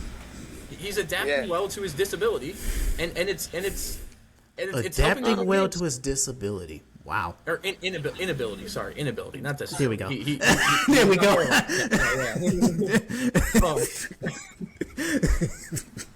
I was about to Call that motherfucker special. You say he can't rebound. He doesn't grab the things, but he taps them well. And if you can tap it up, there's a 7'6" guy to come grab the ball. Yeah, no. And a lot of these minutes, he's playing alongside Luke Cornett. The fact that he's net positive this series, I mean, that's got to be worth something, right? Nah, man. Nah, though. Nah. I'm seeing him, bro. I'm like, bro, give me Harrison Barnes, goddamn it. No. Harrison Barnes. Now he is a minus player. Now he is a minus player. Carter Bryant, bro. Give me him. Give me him a little bit more. Harrison Barnes has 6 points in the last 6 games that he's played in. A point per game. Wow. He's averaging a point per game. He's hung a 0 in 5 of the last 6 games. He's touched the floor in. I saw something though before the last game. Keldon Johnson had like 8 points. You know, like the entire series, bro. Yeah. Oof. It was Rough. like Jordan Clarkson had 10 points, and it was like more than Keldon Johnson in like the first like 2 games or some shit. But then he had a solid game though last game. Scoring wise at least. But again, like you look at it, Keldon Johnson, he had 3 points on 4 shots the first game. That's not horrible because at least 2 of those were wide open threes. Again, it comes back to him having in game 2 3 points on 4 shots again. Yep. Like he's 6 points. Yep. Like he's not playing spectacular, but he's not letting it hurt the Spurs. But when you're a 6th man of the year, for one, and Actually, for 2, you know bro, what? Abolish that award. Abolish it all. I'm going to abolish the award because he deserves You're that award. reportedly canceled too, CaBreon, because you gave him that award, and that's why you're banned a little bit too. But see, me, I'm watching the games, bro. So I Hold know on. that. Who did you pick for 6th man of the year? I forgot. Who did I pick? I think you picked Tim Hardaway Jr. Nah, did I? Yes, you did. That sounds me. Yes, you did. That sounds like me. Yes, you did. And to be honest, bro, that's a good pick, bro. That's a good pick. Didn't he even play well in the playoffs? He played alright. He didn't play. I don't think he played crazy, but he played alright. Let's see though. Who did I pick? Did I pick him? Okay, You pick. I'm gonna pick the sheet. Let me check the spreadsheet. I'm looking at it. Okay, go ahead. Yeah. Let's see. Oh, because Because I do have the list of the 6th man of the years, and I'm about to give you the list. EJ and I were on the same page here with Jaime Jaquez Jr. Yeah, okay. Oh! That's why. Oh, okay. Okay. All right. Now, Okay, but CaBreon Wise, on the other hand, yeah. Keldon Johnson. Spurs tax. Don't worry. yeah. But like, going back to shit talking him being the 6th man of the year. What do you expect him to do coming off the bench when the guy coming off the bench with him is taking 18 shots? Yeah. Yeah. Fair. True. That's fair. 2 6 men of the year, man. That's true. That is the true 6th man, Dylan Harper. That's fair. Jaime Jaquez Jr. That's who the 2 6 man of the year is. He deserved it. Type beat. Nah. That's fair. Shout out Jaime. That's fair. Shout out Jaime. Actually, I do love Jaime. Shout out his sister too for winning the national championship, bro. Oh yeah, Gabriella. Hey, W ball knowledge right there, bro. I'm tapped in, bro. Everywhere. Yeah, shout out her. But here's the list of the 6 men of the years over the since 2019. Oh, I saw that. Yeah, I saw Yep. that. Yeah. Keldon Johnson, Peyton Pritchard. Now that's fine. Peyton Pritchard. Wait, Keldon went in 2019? No. He's talking about he's going backwards. No. I'm going backwards. Oh. Nas Reed in 23-24. Okay. Malcolm Brogdon 22-23. Yeah. Tyler Hero, who was a huge playoff dropper. Jordan Clarkson Another and Montrezl Harrell.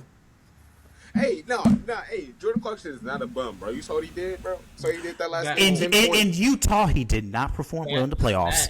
That step back he hit in. I don't even But that- remember whose face. Oh my god, that was. Yeah, no, that was Yeah, that's true. That was a crazy shot. That only came second to Stephon Castle.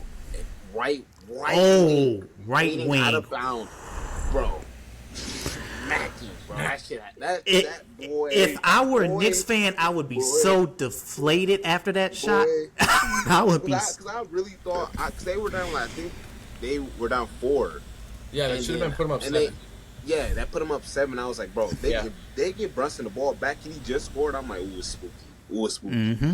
He made that shit after, I think De'Aaron Fox, like, was selling. Yeah. I think, it might have been De'Aaron Fox. It was some pure bullshit. You know how De'Aaron Fox is now. And, we all know. Yeah, shout out to Stephon Castle, man. Stephon Castle, we need to give him his flowers, bro. Excellent game last game. Oh, yeah. Excellent. 18 first half points, I think. Mm-hmm. Like, bro. Yep.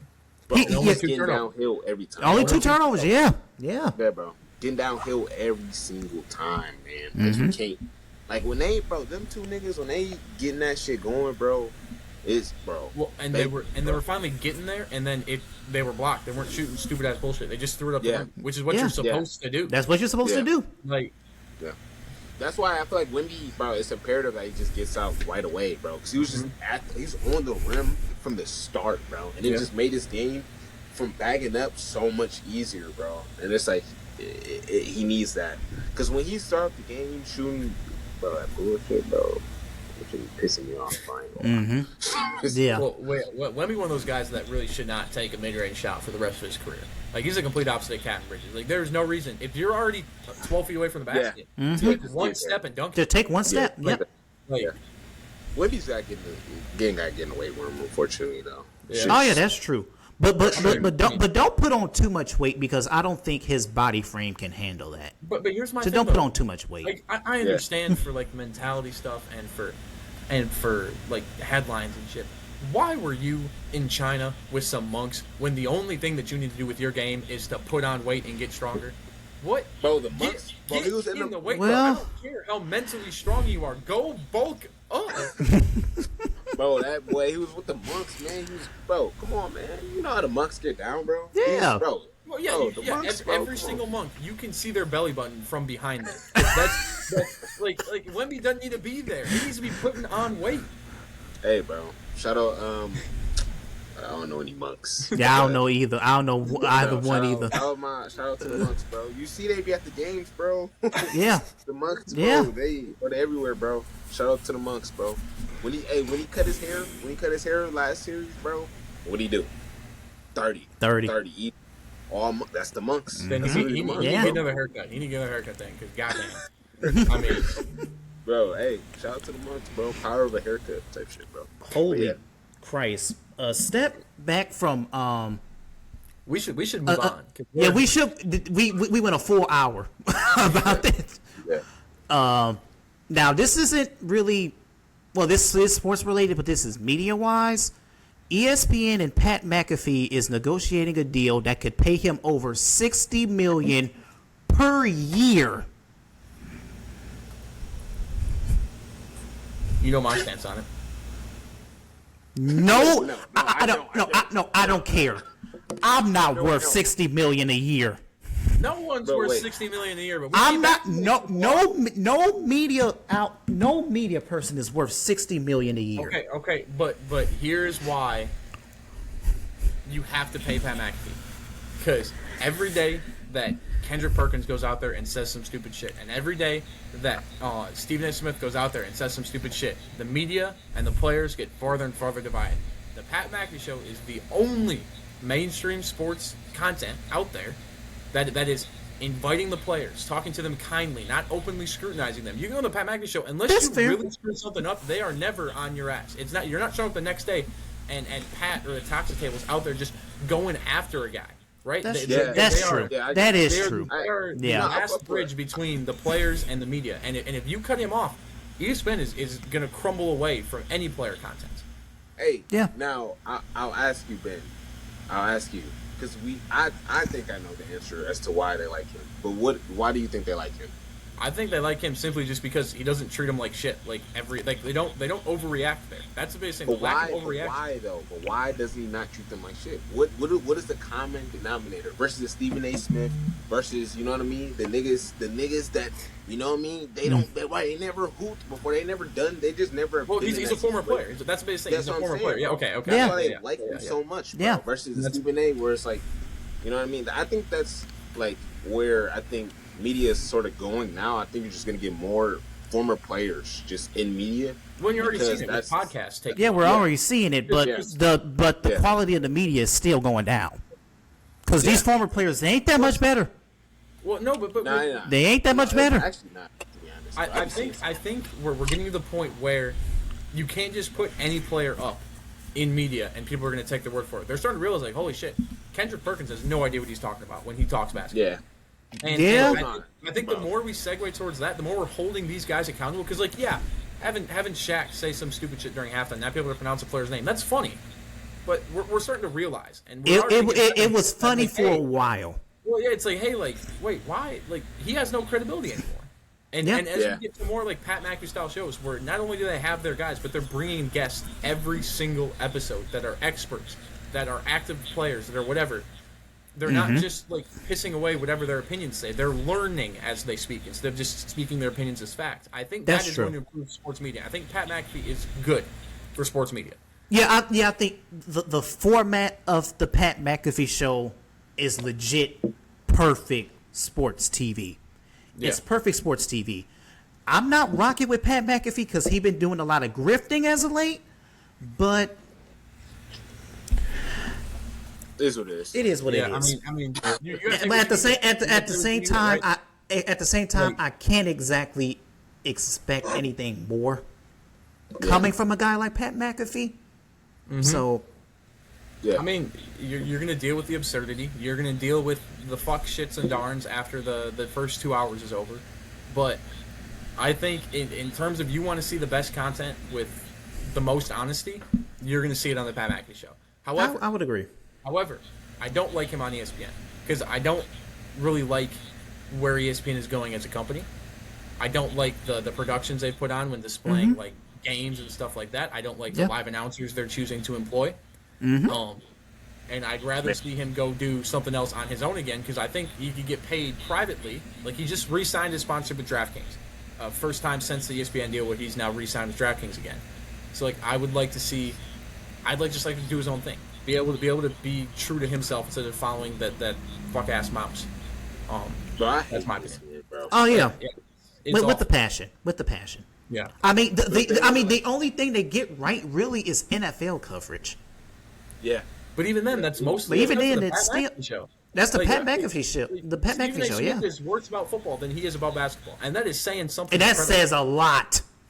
Yeah. Like, and I don't know, and I just don't. I think another huge thing was when Pat McAfee first joined ESPN. Him and Stephen A. butting heads as hard as they did was a huge thing for like them. They've never collaborated now, so there's not that infection on like the crossovers that really all ESPN has become is just a bunch of crossovers. We're going to bring this analyst from this show on this show for 1 hour, and we're going to send that guest over back to that show, and that's just that's slop, and that hasn't happened because all the people that are doing that BS don't like Pat McAfee, and that's a good thing in my opinion.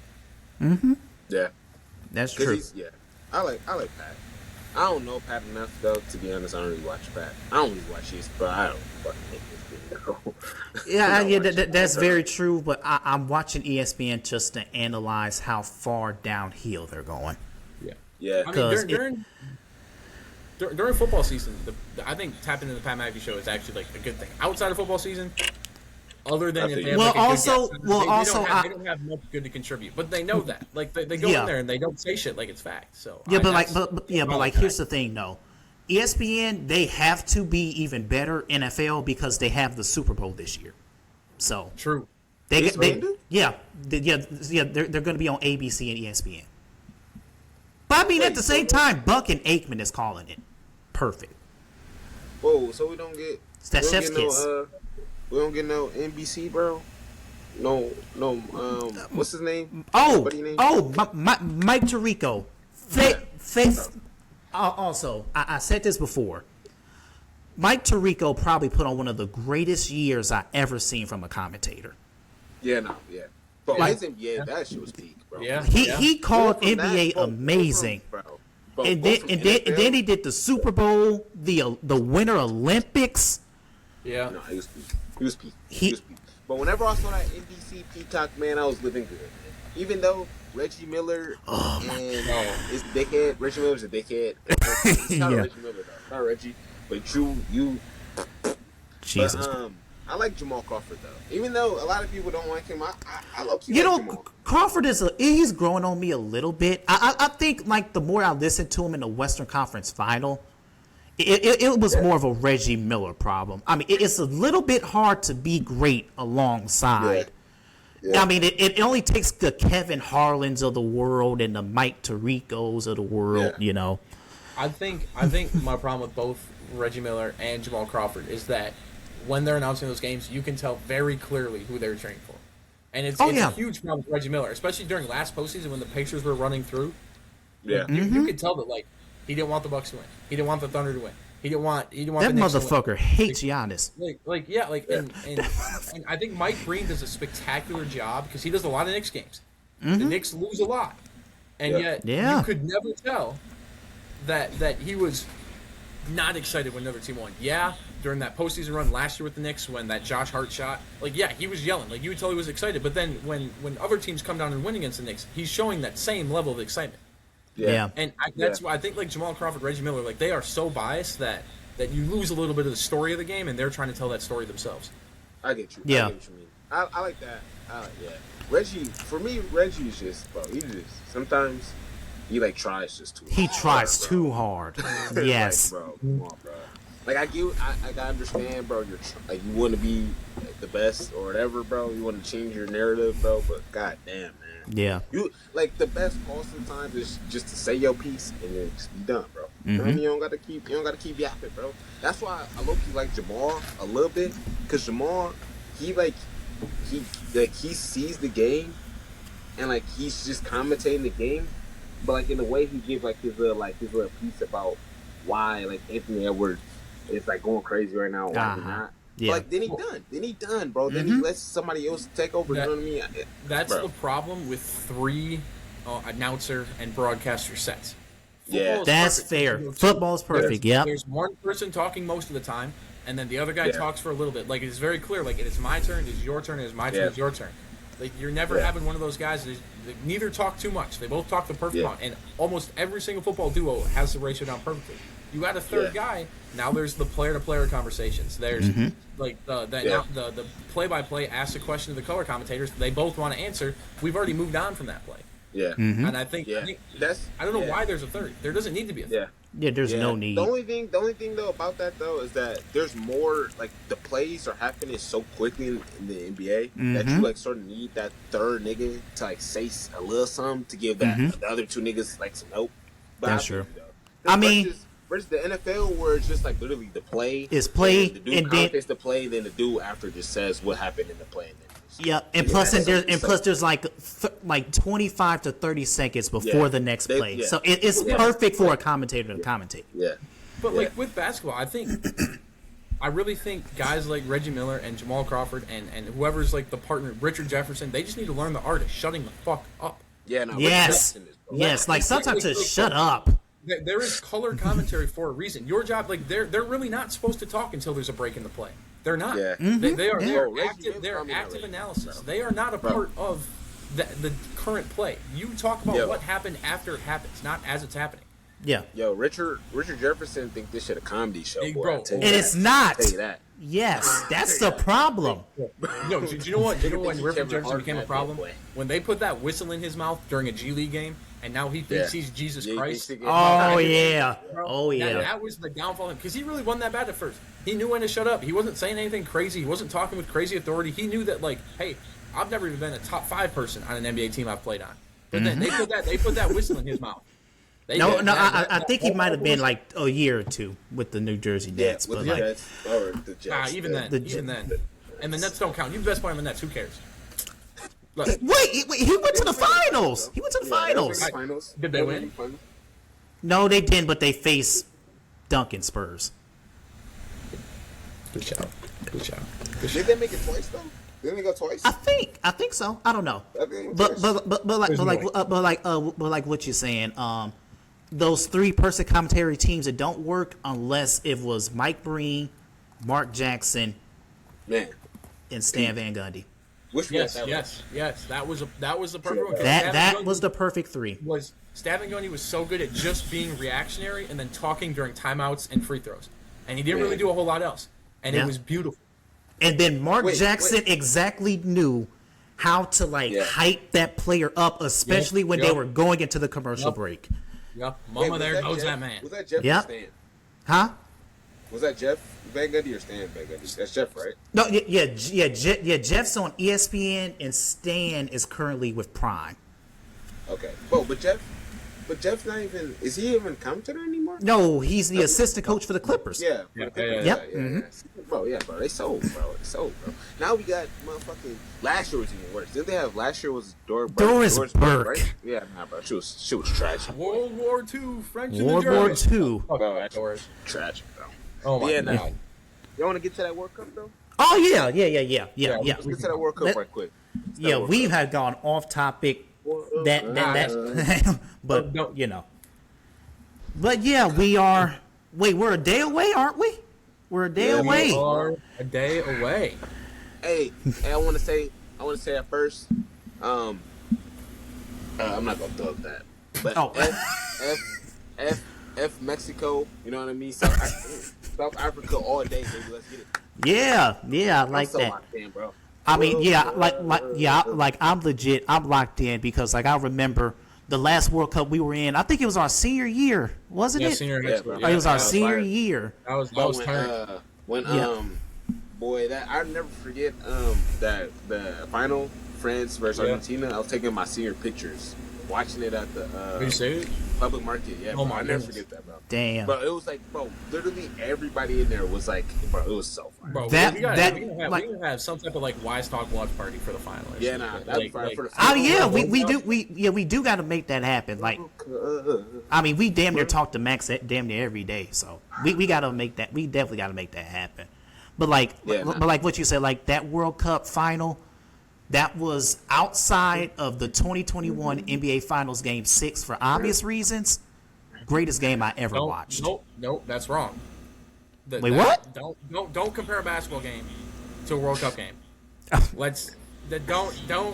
game is the greatest game of sports ever played. That was the first championship that was the first time I witnessed my favorite team win a championship. The only game that could slightly compare, and it doesn't because it is a national scale instead of a global scale. But Game 7 of the World Series last year is the only game that could compare in importance. Because yes, that's the only game that could ever compare in importance to that 2022 World Cup game. Hey, I want up you though. I want up you. Don't say 2016. No. Give me Serbia versus USA. No. Oh, the Olympic. Oh, come on. Good one. If Serbia would have won that game, or France would have won the game after, then that would have been more important. Because the USA wins, who cares? We were expected to win. Oh, but the way it happened. No, the way it happened, like Steph going off the way that he did. Bro, that shit was peak, bro. But I get what you mean though. That game, I was just watching the TikTok yesterday about that game. I'll be getting all the watched time. the full game over, and that shit was so my god. Yeah. Bro. It was, bro. Mbappe just man, I can't wait. I actually cannot wait, bro.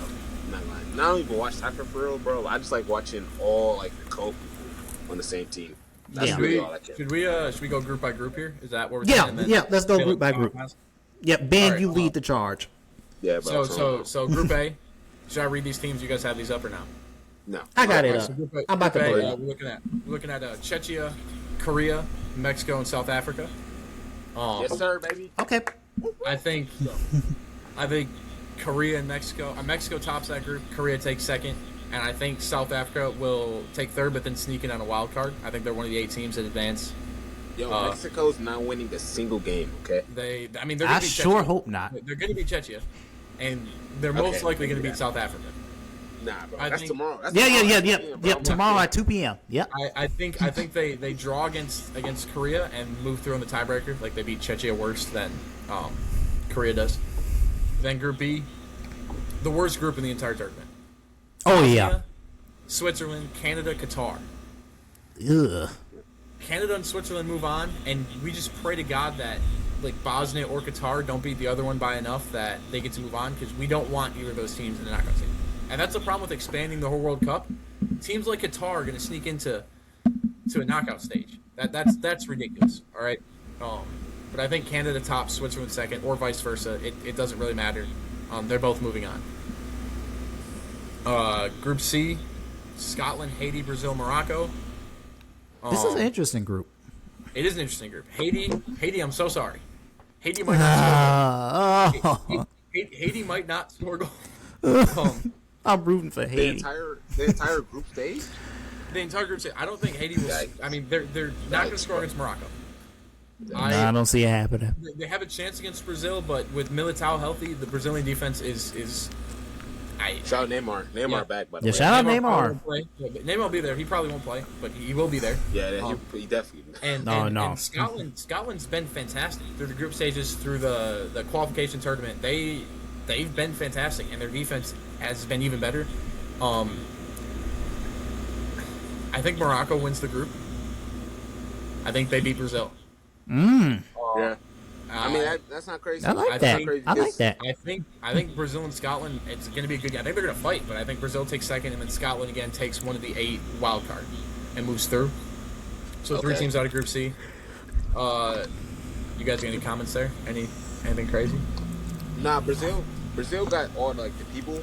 You know what I mean? Yeah. They just buns when they all get together. So. Well, yeah, and then Carlo Ancelotti, he's proven he can't win with Brazilians. When he was at Real Madrid, he couldn't win with Brazilians. When he was at Chelsea, he couldn't win with Brazilians. When he's with Brazil, he can't win with Brazilians. So, yeah, I don't. It's a little baked. But shout out, what's his name? Bro? What's the dude that used to play for Madrid, bro? The striker used to play for Madrid. He used to, or currently does? Nah. I think he's on the loan right now. Or what's his name? Oh, you're talking about Hendrick. Yes. Oh. Leon. Shout out my little bro. My little bro tough. He's tough. This is really his last chance to cement himself. And then when he comes back Madrid next season to be like, hey, I'm still a really good soccer player and not a permanent Serie A player. Yeah. Yikes, bro. But yeah. And then that's all I know. We go to the ever important Group D. Paraguay, Turkey, the USA, and Australia. Fuck USA. See, normally I am a big fan of fuck USA because it's fun to cheer for them, but they're gonna lose type of thing. There's enough hope this year. There is. There is. I don't give a shit about hope. I don't want America to win shit. There is. There's enough hope. No. It's the 250th anniversary of this country, and we need to be embarrassed. I hope they don't score a goal. I see. It's one of those groups where, if the USA plays like the USA of 8 years ago, they won't win a game. But it is a different USA side. It is a much better. We have probably a top 10 midfield in the tournament. Our attack is still dog shit. Pulisic is the only guy we have that can even think about scoring a goal. But the defense has improved. With the 3-back system, I like it. It's working with the 2 wing-backs coming up so high. That's working. It plays to our strengths, as you saw the banger that Anthony Robinson hit against Germany. So, I'd love to say USA tops the group. I think Turkey tops the group. Adragula is going to run through the USA. You said who? Adragula. Yeah, he's cold. He's cold. He's great. Nice stuff. I think the USA win the other 2 games. I think they lose to Turkey. They move through on 6 points. The only thing with that, though, is they played Turkey last. It really puts them in a position where if they don't win both of their 2 games, and they draw one, or God forbid lose one of those first 2, you come into Turkey, you have to have a result. You have to tie or win. And if it gets to that point, I don't love that. I really don't love that for the USA. So. Hey, where's those games? Where's those games gonna be at? I think somewhere. Wherever it is, bro. Oh, no, Group D. Yeah, California. Yeah, California. Inglewood. Yeah, come on, Cali. Oh, in Cali? Oh, come on, man. Everybody got to pop out, bro. And what is kind of huge is Paraguay fans. Outside of the fact that they are going to have trouble getting into the country, they don't travel fantastic. Turkey fans travel decent for the Euros and travel decent for the World Cup, but still they didn't fill a stadium. And Australia fans traditionally travel great, but they usually mix with the USA fans wherever they go. Yeah. And are extremely friendly. So, in terms of filling a stadium, the USA should easily Bro, easily fill SoFi. Easily, bro. Come on, Yeah, bro. It's they really should. it's I don't know. So I think the USA takes second in that group. Turkey takes first. Neither Paraguay or Australia. I don't know yet. I have to look at the other teams to see if they'll get a wild card spot. And then Group E, probably the most straightforward one of the tournament: Ecuador, Germany, Ivory Coast, Morocco. It's Germany and Ecuador. And Ivory Coast, they're fun to watch. They have a decent attack. They're probably going to give up 3 goals apiece to Ecuador and Germany. And then Morocco, well, again, they'll be lucky if they score. They're one of those expansion teams that shouldn't be here, and it's going to be lucky if they get a goal. And then Group F, Sweden, Tunisia, Netherlands, Japan. Great group. Fun group. It seems like every year, whatever group Japan is in ends up being a very fun watch. The Netherlands should win this group. Obviously, they always underperform, but they should win this group. And then between Japan and Sweden, again, it should be Japan. Japan is one of the best Pan-Asian countries. I don't think... Sweden would have to beat Tunisia pretty handily and then either take a result from Netherlands or Japan to have a chance at moving on, which I don't see them doing. So I think just Netherlands and Japan come out of that group. Then Group G, another kind of weird one.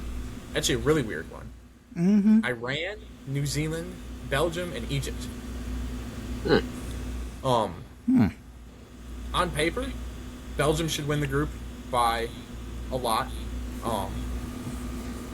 Then it comes down to Egypt or New Zealand. I have no idea. Because Egypt really underperformed in the past AFCON. New Zealand, not exactly a historical soccer country. I'm counting out Iran for a lot of obvious reasons. They got bigger shit to worry about right now. And as much as it sucks that countries aren't being represented, they're not going to have like any fans here at all. And they will not.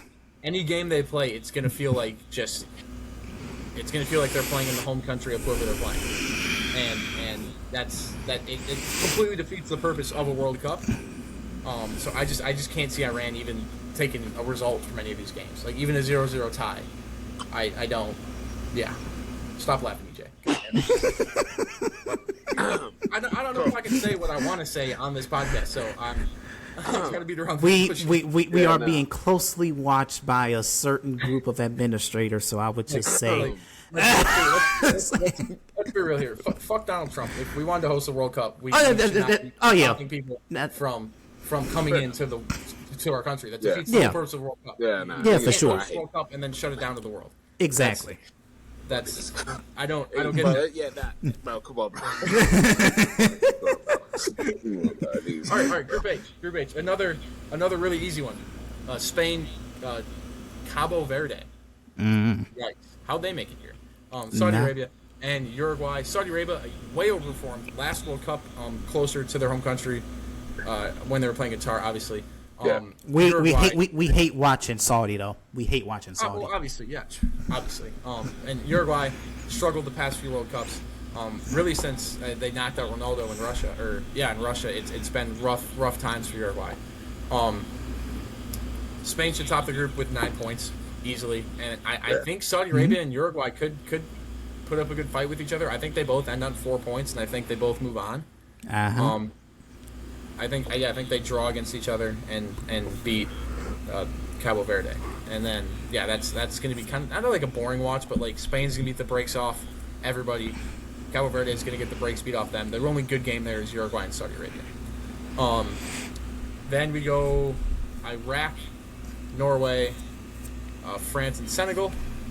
Hey, I kind of like this one right here. It's gonna be a good watch. It's gonna be a good watch. Iraq, Holland in the tourney, bro. I kind of like that. Yeah, Iraq's obviously the little brother of the group, but they have put up fights in World Cups before. They have taken results from teams that went on to win groups. They're a fun watch. Senegal, obviously, they're always a fun watch. They're one of the most fun teams in the world. Even in AFCON, when they're playing other African countries, are a good watch. France should take all 9. There's no reason for France not to take all 9. But they're too stacked. They're too stacked. They'll find a way to probably go down in one of these games or end up tied late in the game. But they should, because especially with Olise emerging as such a prominent attack, it's not like last World Cup where it's like, oh, everyone looking at Mbappe. People don't even care about Mbappe. Oh, he's French? What? He's French? Olise? Yeah. That's what you said, right? He's French? Yeah, Olise will start for the French team. I did not know that. Oh, wow. So France should take all 9, and then The nigga on Byron is French, bro. Yeah. That's what we're talking about. Yeah. Oh, He's French. wow. Yeah. And then Dembele as well, and Mbappe. Yeah. I know them, but I did not know. Damn.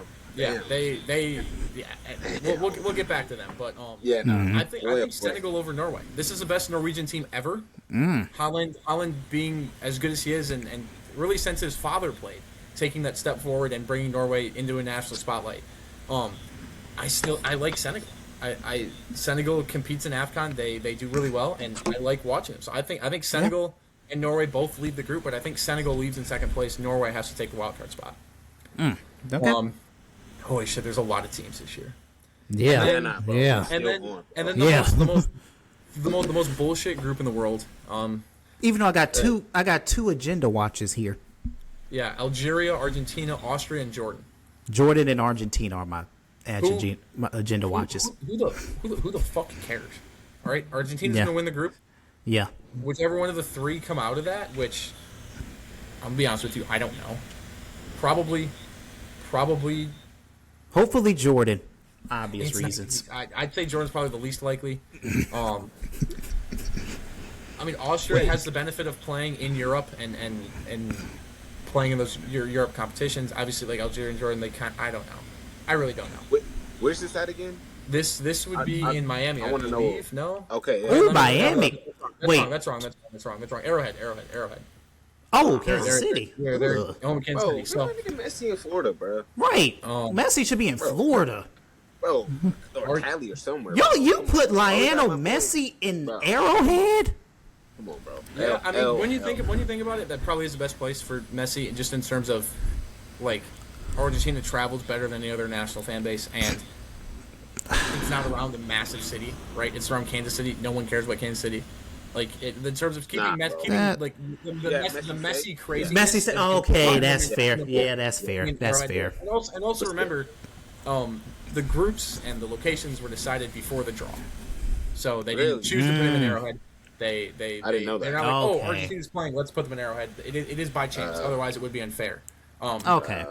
That's why like that makes sense. They signed the USA, Canada, Mexico to their pools before the draw because those were already set locations. They wanted Canada and Mexico to play in their country. Yeah. Okay, that makes sense. Right. Okay. And then we move on to the old man group of DR Congo, Colombia, Portugal, and Uzbekistan. Hate watch Portugal. Shut up. This is the first. this is the first World Cup where it does not feel like everyone is just looking at Ronaldo to be amazing for Portugal. Ronaldo probably won't even finish a single game he plays in. I wouldn't assume for Portugal. Bro, is he gonna start, bro? I don't think he starts. Is he? If you have Ronaldo, you start Ronaldo. I don't. Really? I don't care. Like João Neves, obviously incredible up there, but a lot of the Portuguese strength is in their attacking midfield. You still need a guy up front to have those guys be effective, and it's still Ronaldo. But like, wouldn't you rather him finish than start, or? Yeah, I would want him to not finish a low key. No. No? Because the super sub has to be a high energy guy who's going to press well, and Ronaldo is not. Nah, he's not. He ain't doing that. Really hasn't been in the past 8 years a high energy guy who's going to press well. Yeah. But with Bernardo Silva, Bruno Fernandes, João Neves, they have good players. They have a great team. It's really the first year where it's like, holy shit, Portugal's good, not because of Ronaldo. Yeah. Shout out Nuno Mendes. Yeah, shout out Nuno Mendes. Exactly. That's my player comp right there. Yep. Player comp. That's my player comp. Left back. If I like was to get into soccer for real, like I used to, bro. Left back, you know what I mean? Yeah. Pushing the pace, you know what I mean? I'm attacking a little bit too, you feel me? You know what I mean? Yeah. But mostly, you know what I mean? Just it's straight speed out there, bro. Straight speed.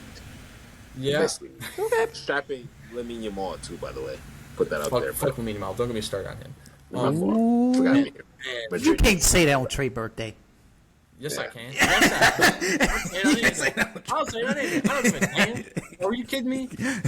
Hey, bro! I forgot you're a Madrid stuff, bro. Yeah, he a Madrid fan. There are athletes like Caleb Williams, like Tyrese Halliburton, where you're just okay with them not having an ACL for the rest of their life.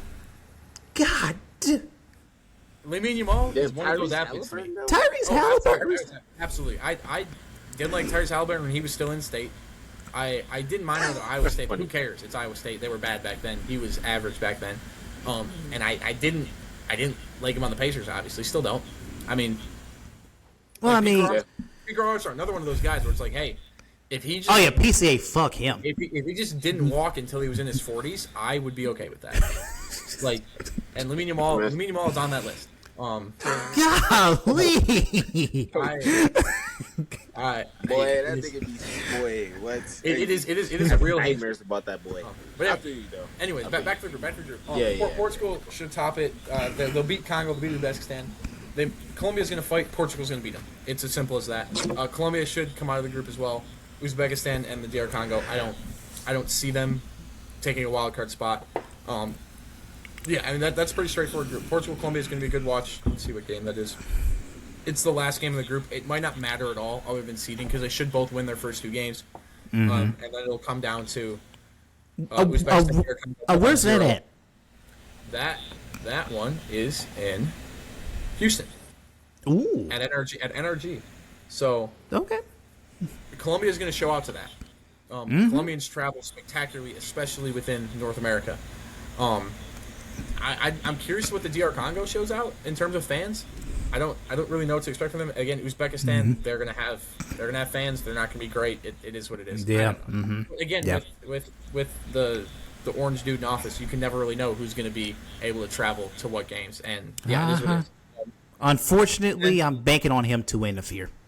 I'm banking on it to happen. And then finally, Croatia, Ghana, Panama, and England. England's Ghana, yeah. I wouldn't get too excited. Hey, I know, but still. hey, because I don't know where my roots are from, I'm going for all African teams, and one of those is Ghana. So Yep. Well, I'm with you, EJ. let's go. I wouldn't expect much. You never know. African countries, they perform well in group stages at the World Cup. They usually struggle in the knockout stages outside of Morocco's run in 2022. But England is the big watch, in my opinion, of this tournament because Tuchel's job is on the line. He chose, instead of to do the traditional England way where you just take the 28 best players you can find and you put them on a plane no matter what position they play and you go and try to win a World Cup. I mean, Harry Maguire being cut. Like, he's cutting players that are great players that are better than some of the players on the roster that traditionally have played for England that he didn't see as a good fit. And it's a huge risk, right? Because if you're going to leave big national media names out, you have to succeed. Cole Palmer not being on the plane to America is something you wouldn't even fathom 6 months ago when he was in form for Chelsea. Yeah, he was cooking too. Yeah, and yeah, he fell off a little bit, but still, like, if you're going to take the best 26, 28 English players, he's going to be on that plane. Yeah. And He's ass though. yeah. Still though. Yeah, no. But I mean, England with how Harry Kane has played for Bayern, you can tell that their whole goal is to just be played through Harry Kane, and they're going to try to play this game like how Bayern won their domestic league and made it to the semifinals of the Champions League. It's going to be the Harry Kane show, and Harry Kane has not performed well internationally. He missed that World Cup that sent him out of the tournament in 2022 against France. He hasn't really ever competed for a golden boot in the World Cup. So England should top the group, but there's so much pressure on England right now because there are guys like Jude Bellingham who the national media has completely turned against them. And they need to perform. Yeah, well, I think England just needs to stop blaming their black players for every shortcoming. They need to start picking on a white dude. Ever since David Beckham left, I mean, they just refuse to blame a white dude for anything bad. That sounds like UK. Yeah, I mean, it's ridiculous. And Jude Bellingham is going to be, if they lose, it's going to be on Jude. It's going to be all Jude's fault and all Tuchel's fault. They're not going to blame a white English player. Hey, is Phil Foden make the roster or not? Maybe. Danny's ass too, but I just was curious. I don't think he did. I'm looking though. Yeah, he did not. But that's another big name that you just choose to leave out. Yeah. I mean, he's pretty trash too right now. Okay, but when you pick up Morgan Rogers instead of him, like, yeah, I don't know who that is. So. Exactly. Is Trent? Did Trent make it? Trent did not make it. And again, you're leaving out these big names. And Trent was in form for Real Madrid this season. Like, he played well, especially towards the end of the year. That is crazy. That's so crazy. So I don't know. I mean, it's a huge gamble, and if it works, those players will never play for England again. Oh, that's crazy. Boy. It's as simple I as did not know Trinidad make it too, Yeah. boy. Well, think about that. If you were to look at like a full calendar year ago, and you would say, "Hey, we're going to build a World Cup squad with no Trent, no Phil Foden, no Cole Palmer," coming off that Club World Cup showing, especially Cole and Phil, they were cooking, bro. Yeah. They were cooking. And bro. At one point, they were cooking, boy. Maybe Phil Foden a little bit like a year or two ago, he was cooking. But Cole Palmer was literally just like the coldest shit since sliced bread not too long ago. And that nigga was washed. So, yeah, bro. I'm gonna take England. I'm gonna take Croatia to lead that group, and I think Panama or Ghana make the tournament. I just don't know. I just don't know who. I mean, the gut says Panama. I think Ghana could, but I mean, it's going to come down to who wins that game. If they tie, it'll probably go to Panama just because they should give up less goals against Croatia and England. So Ghana is probably going to have to walk into Arlington, Texas, and beat Panama, which I think that should be game 1, maybe. Yeah, it is game 1. So today at 6 p.m., tune in for essentially a chance for them to move on or not. I mean, you win that game, you have a very good chance to move on in this tournament south. Wait, games today? Games today too? Games? Or no, next week. Oh, next week Wednesday. Yeah, next week I'm about to say. That's on me. Read the date wrong. Wait, games today? Yeah, next Nah, week. games Wednesday. tomorrow, man. Yeah. Let's go. Bro, I actually that ass cannot wait, man. It's gonna be so much fun. Yeah. Especially because basketball finna end too, so like it gives me something else just to, you know what I mean, tap into. Do you normally, bro, I ain't gonna lie, I'm not tapping into baseball during the regular season at least. Bro, during the regular season, come on, bro. I saw you at Miller Park. Bro, literally the only game I've watched this year, bro. Literally the only game, and I got free tickets to go, bro. So Alright, Well, there you go. Well, and then we'll shake down some tournament favorites here. Obviously, Okay. the top 5 are, in my opinion, very clear. You're looking at France, as always. You're looking at Spain. You're looking at England. And you're looking at I'm just calling a blank here. Give me a second while I scroll. And you're looking at Brazil. All right, and the last spot is you're looking at Argentina or Portugal. Which historically, wait, how many teams you just named? Six. Right there? Six. Okay. Yeah, so I gave the top. I think the top 4 is pretty clear. And then the 5th spot is say the top 4 again. So say the top 4 again. England, France, Yep. Spain, Yep. and Brazil. Oh yeah. No Germany, bro. No Germany is a little crazy. I have Germany as a very firm 7. A very firm 7. Firm. Bro, versus Brazil, bro. Brazil don't do shit when it matters. But that's the thing. When you look at Brazil versus Germany, I see, because like you think in your head, I think Brazil could. Like if everything goes right, Brazil could. I think everything could go right for Germany, and they'd still lose to a France. They'd still lose to Spain. They'd still lose to a well-executed England team.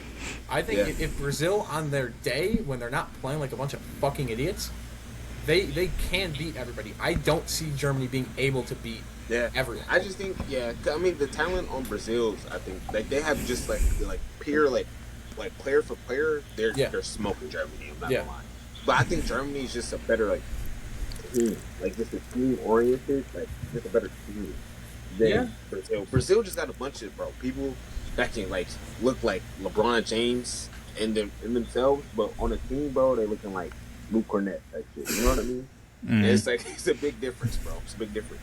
But hey, I'm rooting for Benny too. I want Benny to you know what I mean? Oh yeah, shout out Benny. I want Benny to play. I want Benny to play like he should. You know what I mean? Yeah. And not to use like these as end all be all, but Germany is plus 1,200 to win the World Cup. Like they're Vegas isn't really giving them a chance. And they are the well, and also I'm looking at like expert opinions. Now it is ESPN and they don't know shit about soccer, but Germany is only in 2 other experts' top 4 predictions. Well, yeah, and I mean that makes sense. I mean, pathing will matter, and the World Cup is like that tournament where you can't even like do a bracket for, because if a team drops a group stage game, now they're playing like second place. You might load one side of the bracket where now Spain, England, and France are all going to play before a semifinal. Yeah. And they take one loss, and that's how it is. So, especially in a year where no European teams are hosting. So now, like, it happened in 2022 as well, where good matchups are happening early. I don't know. So that's your top 4, and then your 5, 6 is Argentina and Portugal. Yeah, my top 4 is Spain, France, England, Brazil. Yeah. And then I'd have Portugal over Argentina. That's a little Ronaldo bias. That's a little Real Madrid bias creeping in. It is Ronaldo bias. I just think as Portugal's taking steps forward, Argentina is taking steps backwards since the World Cup. Yeah, because Portugal's team is nice as hell. Oh yeah, though. they are. And They- those players that were win? young fringe players have now cemented themselves as international starters and stars. And yeah, I like them. What did they win? Was that The Euros. what did They won the Euros. Yeah. Okay. Yeah. Yeah. So and I mean, teams almost never win the Euros and the World Cup in the same. I mean, Okay. shit. I mean, didn't Argentina win Copa? That is much different. The Copa is significantly easier to win than the Euros because really the Copa it's Brazil and then Colombia and Uruguay. Yeah, that's true. Mm-hmm. I guess. But still, Because Mexico, United States, Canada, they're not a part of that. So it's South America. So, yeah, and also it wouldn't matter anyways, even if they were, they'd lose. Yeah. Yeah. I know people like are always looking for a dark horse. There's really no such thing as a dark horse in the World Cup. You know what I mean? Other than like you'll see a team maybe make it to the semis, but other than that, like the Netherlands did last year or the Croatia did in 2018, like you'll see teams like fight through. Luka, Madi. But- Is Modric playing this year? Yeah, I think he is. I think he's coming out. That nigga's old as shit too. I don't. How old is he? We old as hell. 38 Shit. Shit as hell, bro. roster. I thought he was actually older than that. I'm not gonna lie. I thought he really hit 40. If I'm being honest. 40. He's on the roster and he Yeah. is 40 years old. Yep. So yeah, he's 40. But he's old as hell, boy. But shout out Luka. That's my boy. Yeah, I mean, it's if you have an opportunity to play, you do. Like even if you're just on the bench for it to be a part of that, but I don't know. But I don't. This, There's like you're looking really anything past Germany, or like, and I'd say anything past Brazil. I don't think you have a chance to win. So like Germany, Netherlands, Norway, Belgium, Colombia, Mexico, Japan, USA, Morocco. I just don't think those teams have a chance to win the World Cup at all. you don't think Belgium has not a chance to win the World Cup, but a chance to like really make some noise? Yeah, They got. but that's what I'm saying. Like you could make some noise. You could knock out like an Argentina early, but they're not going to win it. Yeah. It's not like you're picking a 4 seed in March Madness to win it all. Yeah. Like, Yeah. There's no such thing as that at the world stage. I think it's going to be Spain, France, or England. I really do. I think those are the teams with the chance to win. I personally think France is going to win. I think this is the first year where, right, Spain has always been midfield intact. That's what they're great at. Their defenders were good during the Ramos days, but even then, like, hey, we're going to emphasize, like, our midfield will carry us through. France matches up better up front than Spain does, in the midfield than Spain does, and their defenses both aren't spectacular now. Also, Dean Howson getting left off the Spanish roster, I think, is absurd. Crazy. Even if he's just a bench guy to bring in it late in the game, he's a huge presence to have. That's absurd. But and in terms of England, the only reason to not pick England is because they're England. Yeah, that's what I'm not. In terms of team That's quality, really why I'm they should be up there. Like they are clearly a top 3 team in terms of quality. But it's England. It's like Yeah, they're gonna find a way to sell. as crazy as to say, it's like picking the Knicks to win the finals preseason. You just you know it's not going to happen. But then it could be happening. But it could be happening. You know what I mean? Well, So, EJ, he did pick him. stranger things has happened. Obviously, we're watching it happen right now. But I just you can't back England to win. In my opinion, That's what. Yeah, that's how I also feel a little bit about France, but not really because they did just make it last turning to the championship, and they were dead ass like right there. they were dead ass So they this could've much made- away. They were literally right there, bro. So it could have, but like I don't know. Mbappe got a locked in, bro. He's raw, but we all know how he get down. Well, Uh-huh. they're gonna play him on the left wing, and they're gonna have Dembele up front. They're gonna have Elise on the right wing. It's going to be built the way Mbappe wants it built because Dembele will not shift like Vinicius does to Mbappe's side of the field. And with the quality on the far side of the field, they can't just triple Mbappe like it happened in Real Madrid. can't. When they switch the ball, they're not switching it to Gonzalo Garcia. They're switching it to Michael Elise. And Boy, but that attack is gonna be crazy, though. It's Spain and France. Like every single one of their games is gonna be so much fun to watch. Yeah. I hope Spain loses in the group stage. They won't. That comes from Unless Yamal doesn't play. I hope I want Jamal to play, and I want them to lose. I don't want them to be. You hear me talking? I don't know what we're doing. I want them to lose, and there are Real Madrid players that play for Spain. There are ones like Carvajal on their last breath for Spain, and the hatred for Lamine Yamal is enough that I want them to lose. Yeah, no, I need them to lose. So it's like wait. When PCA was playing for the United States in WBC, like genuinely, I still wanted him to strike out every at bat. It is like it's that much of a hatred. But I want games to be fun to watch. Spain will be fun to watch. France will be fun to watch. But like, here's the question though. Like, outside of you being a Madrid fan, what makes Jamal so unlikable?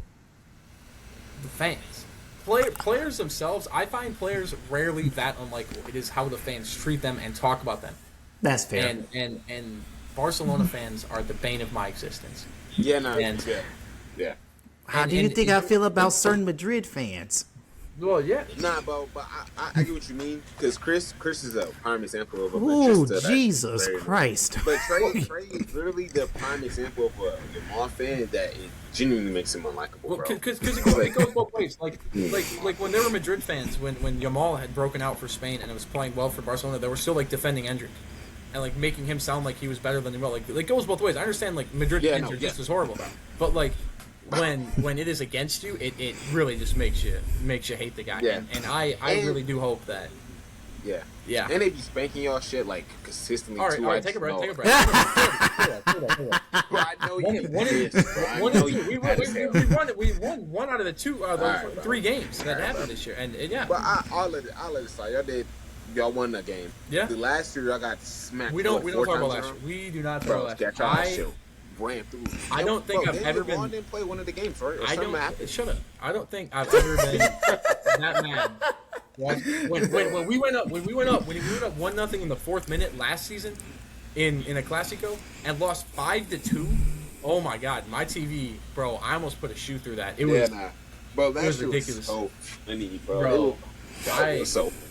I could not take that. Yeah, that was. Bro, so I don't be knowing shit about soccer for real, but like I just know it because y'all like watch it. Yeah, bro, yeah. And, That's how about it so much. Yeah, bro, that shit is hilarious, bro. When niggas was dead ass getting their shit ran through consistently, bro, like consistently getting their shit ran through. Which like just know that shit was worse. Like this year, lost the game without Mbappe. And you know the first Clásico didn't have the team there. We can make excuse for that. Then we won the one where everyone was back. It's like holy shit, maybe like this is finally working. At that point, we were ahead of Barcelona in the league. It was like oh my goodness. And then at the end of the season, we just get Mbappe, bro, dictator Mbappe. Yeah, no, we got absolutely dominated at Camp Nou. And then they win the league in a game against us, which just can't happen. You know what I mean? You can't let that happen. That's unacceptable. Like that was unbelievable. It's bad. But yeah, I don't know. But my official prediction would be France. I would say France beats England 2-1 in the final. We'll put that up there. I mean, I gave a prediction too, since we right here. Mm-hmm. Shit, I like France. I like all the other people, but I'm a Nuno guy, bro. I love me some Nuno Mendes, bro. I'm not gonna lie, bro. I like Portugal, bro. I just don't really care for Ronaldo. Like I'm not a hater of Ronaldo. I am. Like, I don't really care for Ronaldo. You know what I mean?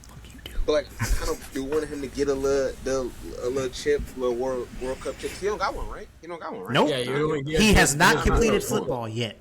Yeah, nah. So I kind of want him to get one. And they got complete football, my ass. All right. No, he has not completed football. Yeah. No. Messi has completed football, and your guy has not. Yeah, nah. He hasn't completed football yet. Yes, he has. Versus Messi, bro. Messi is genuinely completed football. Like, there's no reason for him. Then Alexis McAllister's completed football. Like, yeah, we can just no. That can apply to so many different players, and you can use it in an argument. No, McAllister never won a Ballon d'Or, bro. Bro. Yeah, nice. Oh, Come on. Come on. Like, he has to, bro. Like, there's no comparison, bro. Versus the two GOATs. So bro. I'm gonna say this to you, and you can be like yes or no. So Joel Embiid is a better all-time basketball player than Giannis, than Dirk, than Jokic. No, he hasn't completed basketball. But he has a World Cup, so he has the same amount of championships, and one's at an international stage, right? No, neither of them have completed basketball. No, neither of them have. So you're saying neither of them have. But also, basketball is one of those things where like one team wins it every year. Yeah. So only like 10 to 15 people can do it. Okay, but versus football is like about the entire world. The entire world has a shot. But one team wins soccer every 2 years. Like, it's not like you're winning it once every 4. You're winning it every 2. Nah, but I'm saying though, like, bro, that was Argentina's first chip in I don't know how long. So, it's like, Maradona. So it's been 40 years. Yes, it's Maradona. That's what I'm saying, bro. A lot of teams win it but in the World Cup, like, but every year, like a different team wins it damn near versus the NBA or Olympics, where literally USA wins it every single year. You can't really do shit. Exactly. There's only probably like about 4 or 5 basketball players who've completed basketball. There's no international in basketball versus the soccer is literally international. The year that the United States was knocked out and got bronze or didn't medal, who won the World Cup or Olympics that year? Argentina. Manu Ginobili. Hoops. No, hoops. Yeah, Argentina. Okay. And then Manu. No, and then this most recent year when fucking Bobby Portis was on the team. But that's the FIBA World Cup. They never bring out the best player. That's the same as it. That's the same as this, though. No, the FIFA brings out the best. The FIBA USA doesn't give a shit about the FIBA World Cup. It is the same level of competition. So no, it is not. You're saying Dennis Schroeder is on the same level as LeBron James because they both completed the world. I will say Dennis Scrotum has a low completed basketball because that doesn't mean anything. But in a way, because he's won international and he's won. I don't think he's won a chip actually though. No, he has not won an NBA championship. No. If he won a chip, but also though, he actually hasn't completed basketball. He hasn't won an MVP, an All-Star game. No, you have to be among the greatest in whatever level you play in. Yeah. And you gotta win at every stage. KD completed basketball. Bron completed basketball. So MJ completed. So Giannis can never be on the same level as KD. That's not what we're saying. Simply because he didn't complete that. That's what. No, that's not what we're saying. But we're saying it as in like versus Ronaldo and Messi. One hasn't completed it versus one actually has, bro. Yeah. But they still are, bro. We obviously look at MJ and LeBron James, like that's our MJ and LeBron. Like I mean, Messi's right here. Ronaldo's literally like one step below, bro. You know what I mean? You just got to complete football, and then you cannot. Then we can have the conversations again. You cannot hold not winning in international competition when you are 100% dependent. Yes, I can. Not on who your team signs, not on where you end up.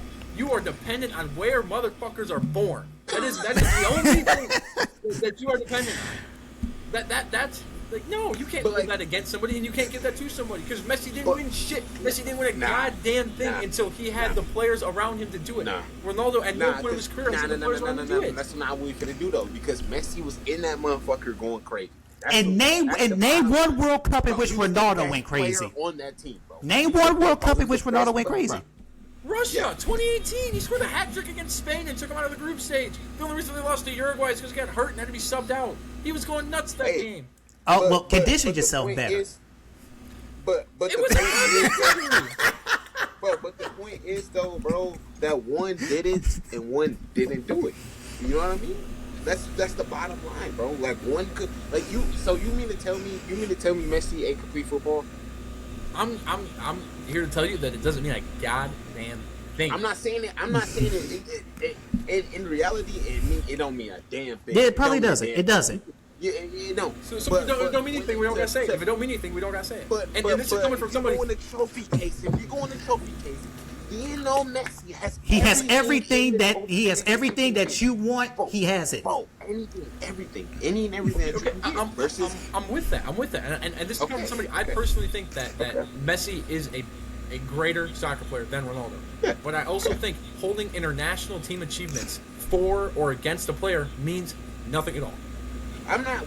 But the thing is, I feel like to me at least, I'm not pinning Ronaldo against the wall and saying you're a bad boy for not getting a World Cup. I think it's way deeper than that. Crazy. I think it's way deeper than that, bro. I do. I think it's way deeper. But I will say, I will glaze Messi a little bit more because he did do it. Versus Ronaldo, I'm not glazing you as much. Yeah. It's probably more we won't criticize you, but if you do get the job done, it's a legacy enhancer. It's a legacy enhancer. But when you're openly comparing a player, you're not holding against him, but you are holding against him. Because if you want to compare Ronaldo and Messi achievement-wise, you have to hold against Ronaldo to compare them. Okay, that's fair. In that case, Ronaldo. Tighten up.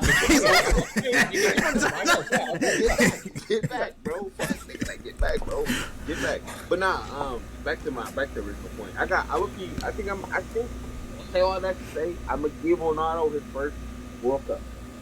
Okay. And then you know what they're gonna say, Ben? You should have got it. You should have got it before Messi because now that's better because he got it before him. See, that's the thing. ESPN will say that.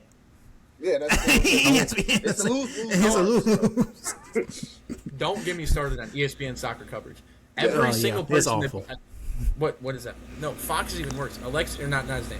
Alexi Lies. Bottom 5 human being in sports media ever. Damn. I hate him so much. I hate him so much. He doesn't know anything. It's like the Kendrick Perkins situations where just because he's a former player, but then he goes and he speaks to a bunch of people that also know nothing. There's no one to hold him accountable. He can say and does say whatever. It's not like NBA where like Kendrick Perkins says something ridiculous and Twitter's on his ass. Alexis McAllister says, Alexi Lyons says these crazy things. And everyone just believes it because they don't know what he's talking about. He doesn't know what he's talking about. He's an idiot. He's a bum. I don't know who that is, bro, but hey, if you're watching this, bro, you a bum, bro. Okay, so he's the Kendrick Perkins equivalent to soccer? Yes. Damn. Well, a never good former player who just talks like he knows. Like he talks like he's know everything. Gotcha. And he's been the face of U.S. soccer media for over a decade now, and they need to kill him if we're being real. Like damn. Talking about a little too far.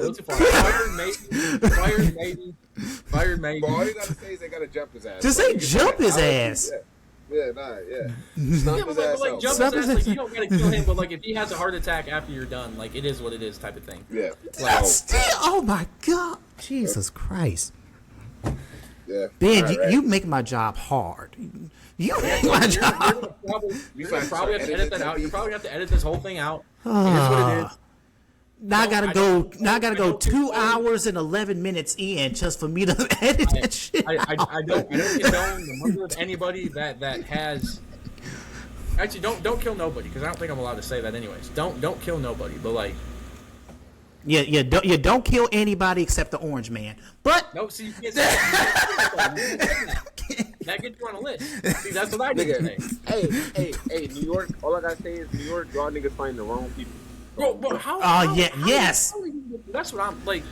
Anyway, don't get started on that shit. That's bro. See, we should wrap this up before I say something that. Yeah. Okay. Just one last thing about the cup. Who's your golden ball prediction for the cup?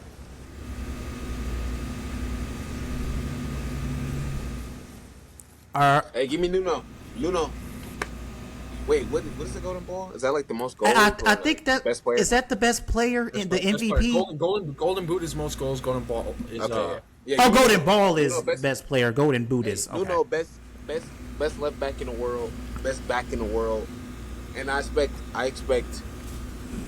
Give me. How many games do it take to get to the final? Like a lot now.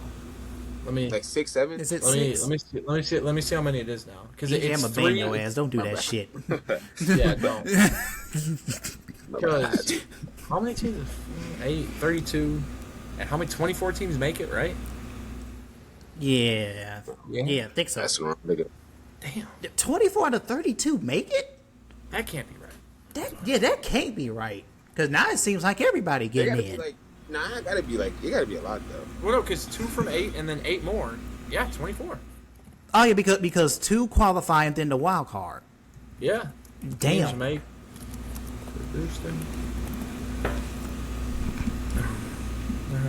8 games. So yeah, Like, he there's must play 48 8 teams, games. and then yeah. Damn. So then around no, I'm sorry, 32. Because there's 48 teams now. Yeah, there's 48. Oh, yeah. damn. 3 games in group. Yeah. 1 game in. Yeah, one my game God. of round of 32. Damn. 1 game of round of 16. 32, 1 quarterfinal. 1 second. Yeah. I don't know. That kind of feel like the NCAA tournament. Let everybody in. It's See more, what it's it more is. game. It's more games than More it's games. I mean, it's Wait, so how long is this shit gonna last, bro? This shit gonna last a while. minute, A man. while. It's probably gonna last until. Is it late July? I think we're. If they play, if that's it's 8 games to get to the final. Yeah. Oh yeah. Mid July. The finals that's- on July that's 19th. July months 19th. already. July 19th. So that means opening round's gonna be over the 4th. That's a stupid ass idea. Oh no, it is. Let's have it over the 4th. Everybody's gonna be outside, Yeah. and you got a bunch of dumbass Europeans don't know what's going on. Hey, they finna, boy, hey, get used to it. Ooh, They finna Lord. get ready. They're finna die. Get ready. Oh yeah, people ready. gonna die. Yeah, nah. But I got Nuno. Nuno is my golden I don't know what it's called. Golden ball. Golden. You're my golden ball. The golden ball. Golden ball. Yeah. Yeah. Shout out my boy Nuno. If not Nuno, give me does it have to be from the team that wins it? Or can it be anybody? I mean, traditionally, yes. I think there's been once where but yeah, almost always yes. Yeah. Or and if not that, give me Harry Kane or Jude, bro. You know what I mean? It's time for one of them. It's time, bro. It's time. Yeah. One of them Mikey got to Wayne. deliver. One of them got to Yeah, deliver. it's time, bro. It's time, bro. It's See, time. I think. I mean, this is gonna be one of those tournaments where it does probably come down to whoever wins it. Simply because of the quality of players, there's gonna be enough good players, especially on the Yeah. winning team, where that guy's gonna perform enough. That being said, I really like Elise to win the gold ball. But if he wins that shit, boy, and the way he hooping right now, I- bye. I Boy, bye. I mean, with how good I think France's attack is going to be and how much focus Mbappe will demand away from Elise, Bro, this is off topic. Yeah. Is he actually finna go to Madrid? bro, who knows that, bro? No, because it was election season. All that bullshit coming out, like, it means nothing Okay. at all. Okay. It means so little, bro. It's Bro, that would be crazy. Bro, because like although like Perez and that other idiot, bro, they were just saying like a bunch of bullshit. So like, oh yeah, we're gonna sign Yeah. Holland. We're gonna sign. I We're was gonna gonna sign. say, Like, yeah. like no, that shit means it, especially once elections roll. Now that like Perez is like confirmed president, it's obviously calmed down a little bit. You haven't heard shit about it. Like he said that he was gonna sign Julian Alvarez from Atletico. Atletico would not give us one of their players unless it was like back in the Courtois days when like they had to give him because they weren't able to play him. Yeah. No, that was ridiculous. Yeah, that's if Bro, he does come, Vinny's gone. 100%. Vinny should be gone regardless, but that's a different topic for a different day, bro. That's a different topic. Yeah, but you're right. Because Mbappe, bro, he's fucked up. He's just not I don't think he's a striker, bro. I just don't think he's a Just striker. the Madrista in me, I would rather get rid of Mbappe than Vinny. Yeah. I know Mbappe's Okay. better, but like that 2022 run, that emotional connection with that team, dude, like That's why I feel like Vinny or 2021. should stay. That's why they should just never got Mbappe, bro. Well, it makes sense. If you now- have a chance to sign Kylian Mbappe, you kind of have Yeah, to. no, You got to like, do it. But looking at it now, bro, it's like, bro, Mbappe left, and now PSG wins 2 UCLs, Yeah. bro. Well, and the money And, the money that we paid for Mbappe. Yeah. Yeah. And your trophy list. No, we're not. And you just haven't won anything yet either. Shut up, So that's shut why up, it's shut up. All right. That was a great watch talk. Y'all have a great day. But alright though. They'll be back. yeah, Hopefully. they should be fine. I'm anticipating one hell of a World Cup. It's going to be definitely fun to watch. Unfortunately, there is probably going to be games on July 4th, and unfortunately, my family is doing something that day. So, My family gonna be watching World Cup game. That's my birthday. I got choice of what's on the oh television. yeah, that's your birthday. Yeah, We're not Bro, your hanging birthday's on the around. 4th? yeah. Wow, man. Nice, dude. It's actually like, wow. Born on America's birthday.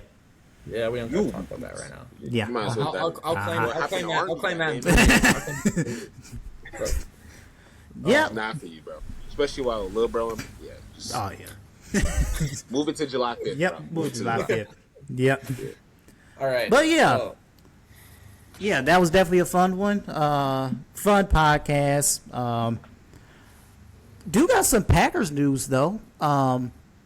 Tucker Kraft just said he anticipates playing Week 1 without a pitch count. Yeah, but like Micah Parsons is not coming back until November. That kind of. Don't worry about it. We got 10. Don't worry about it. We do. We got 10. Hey, let's go, bro.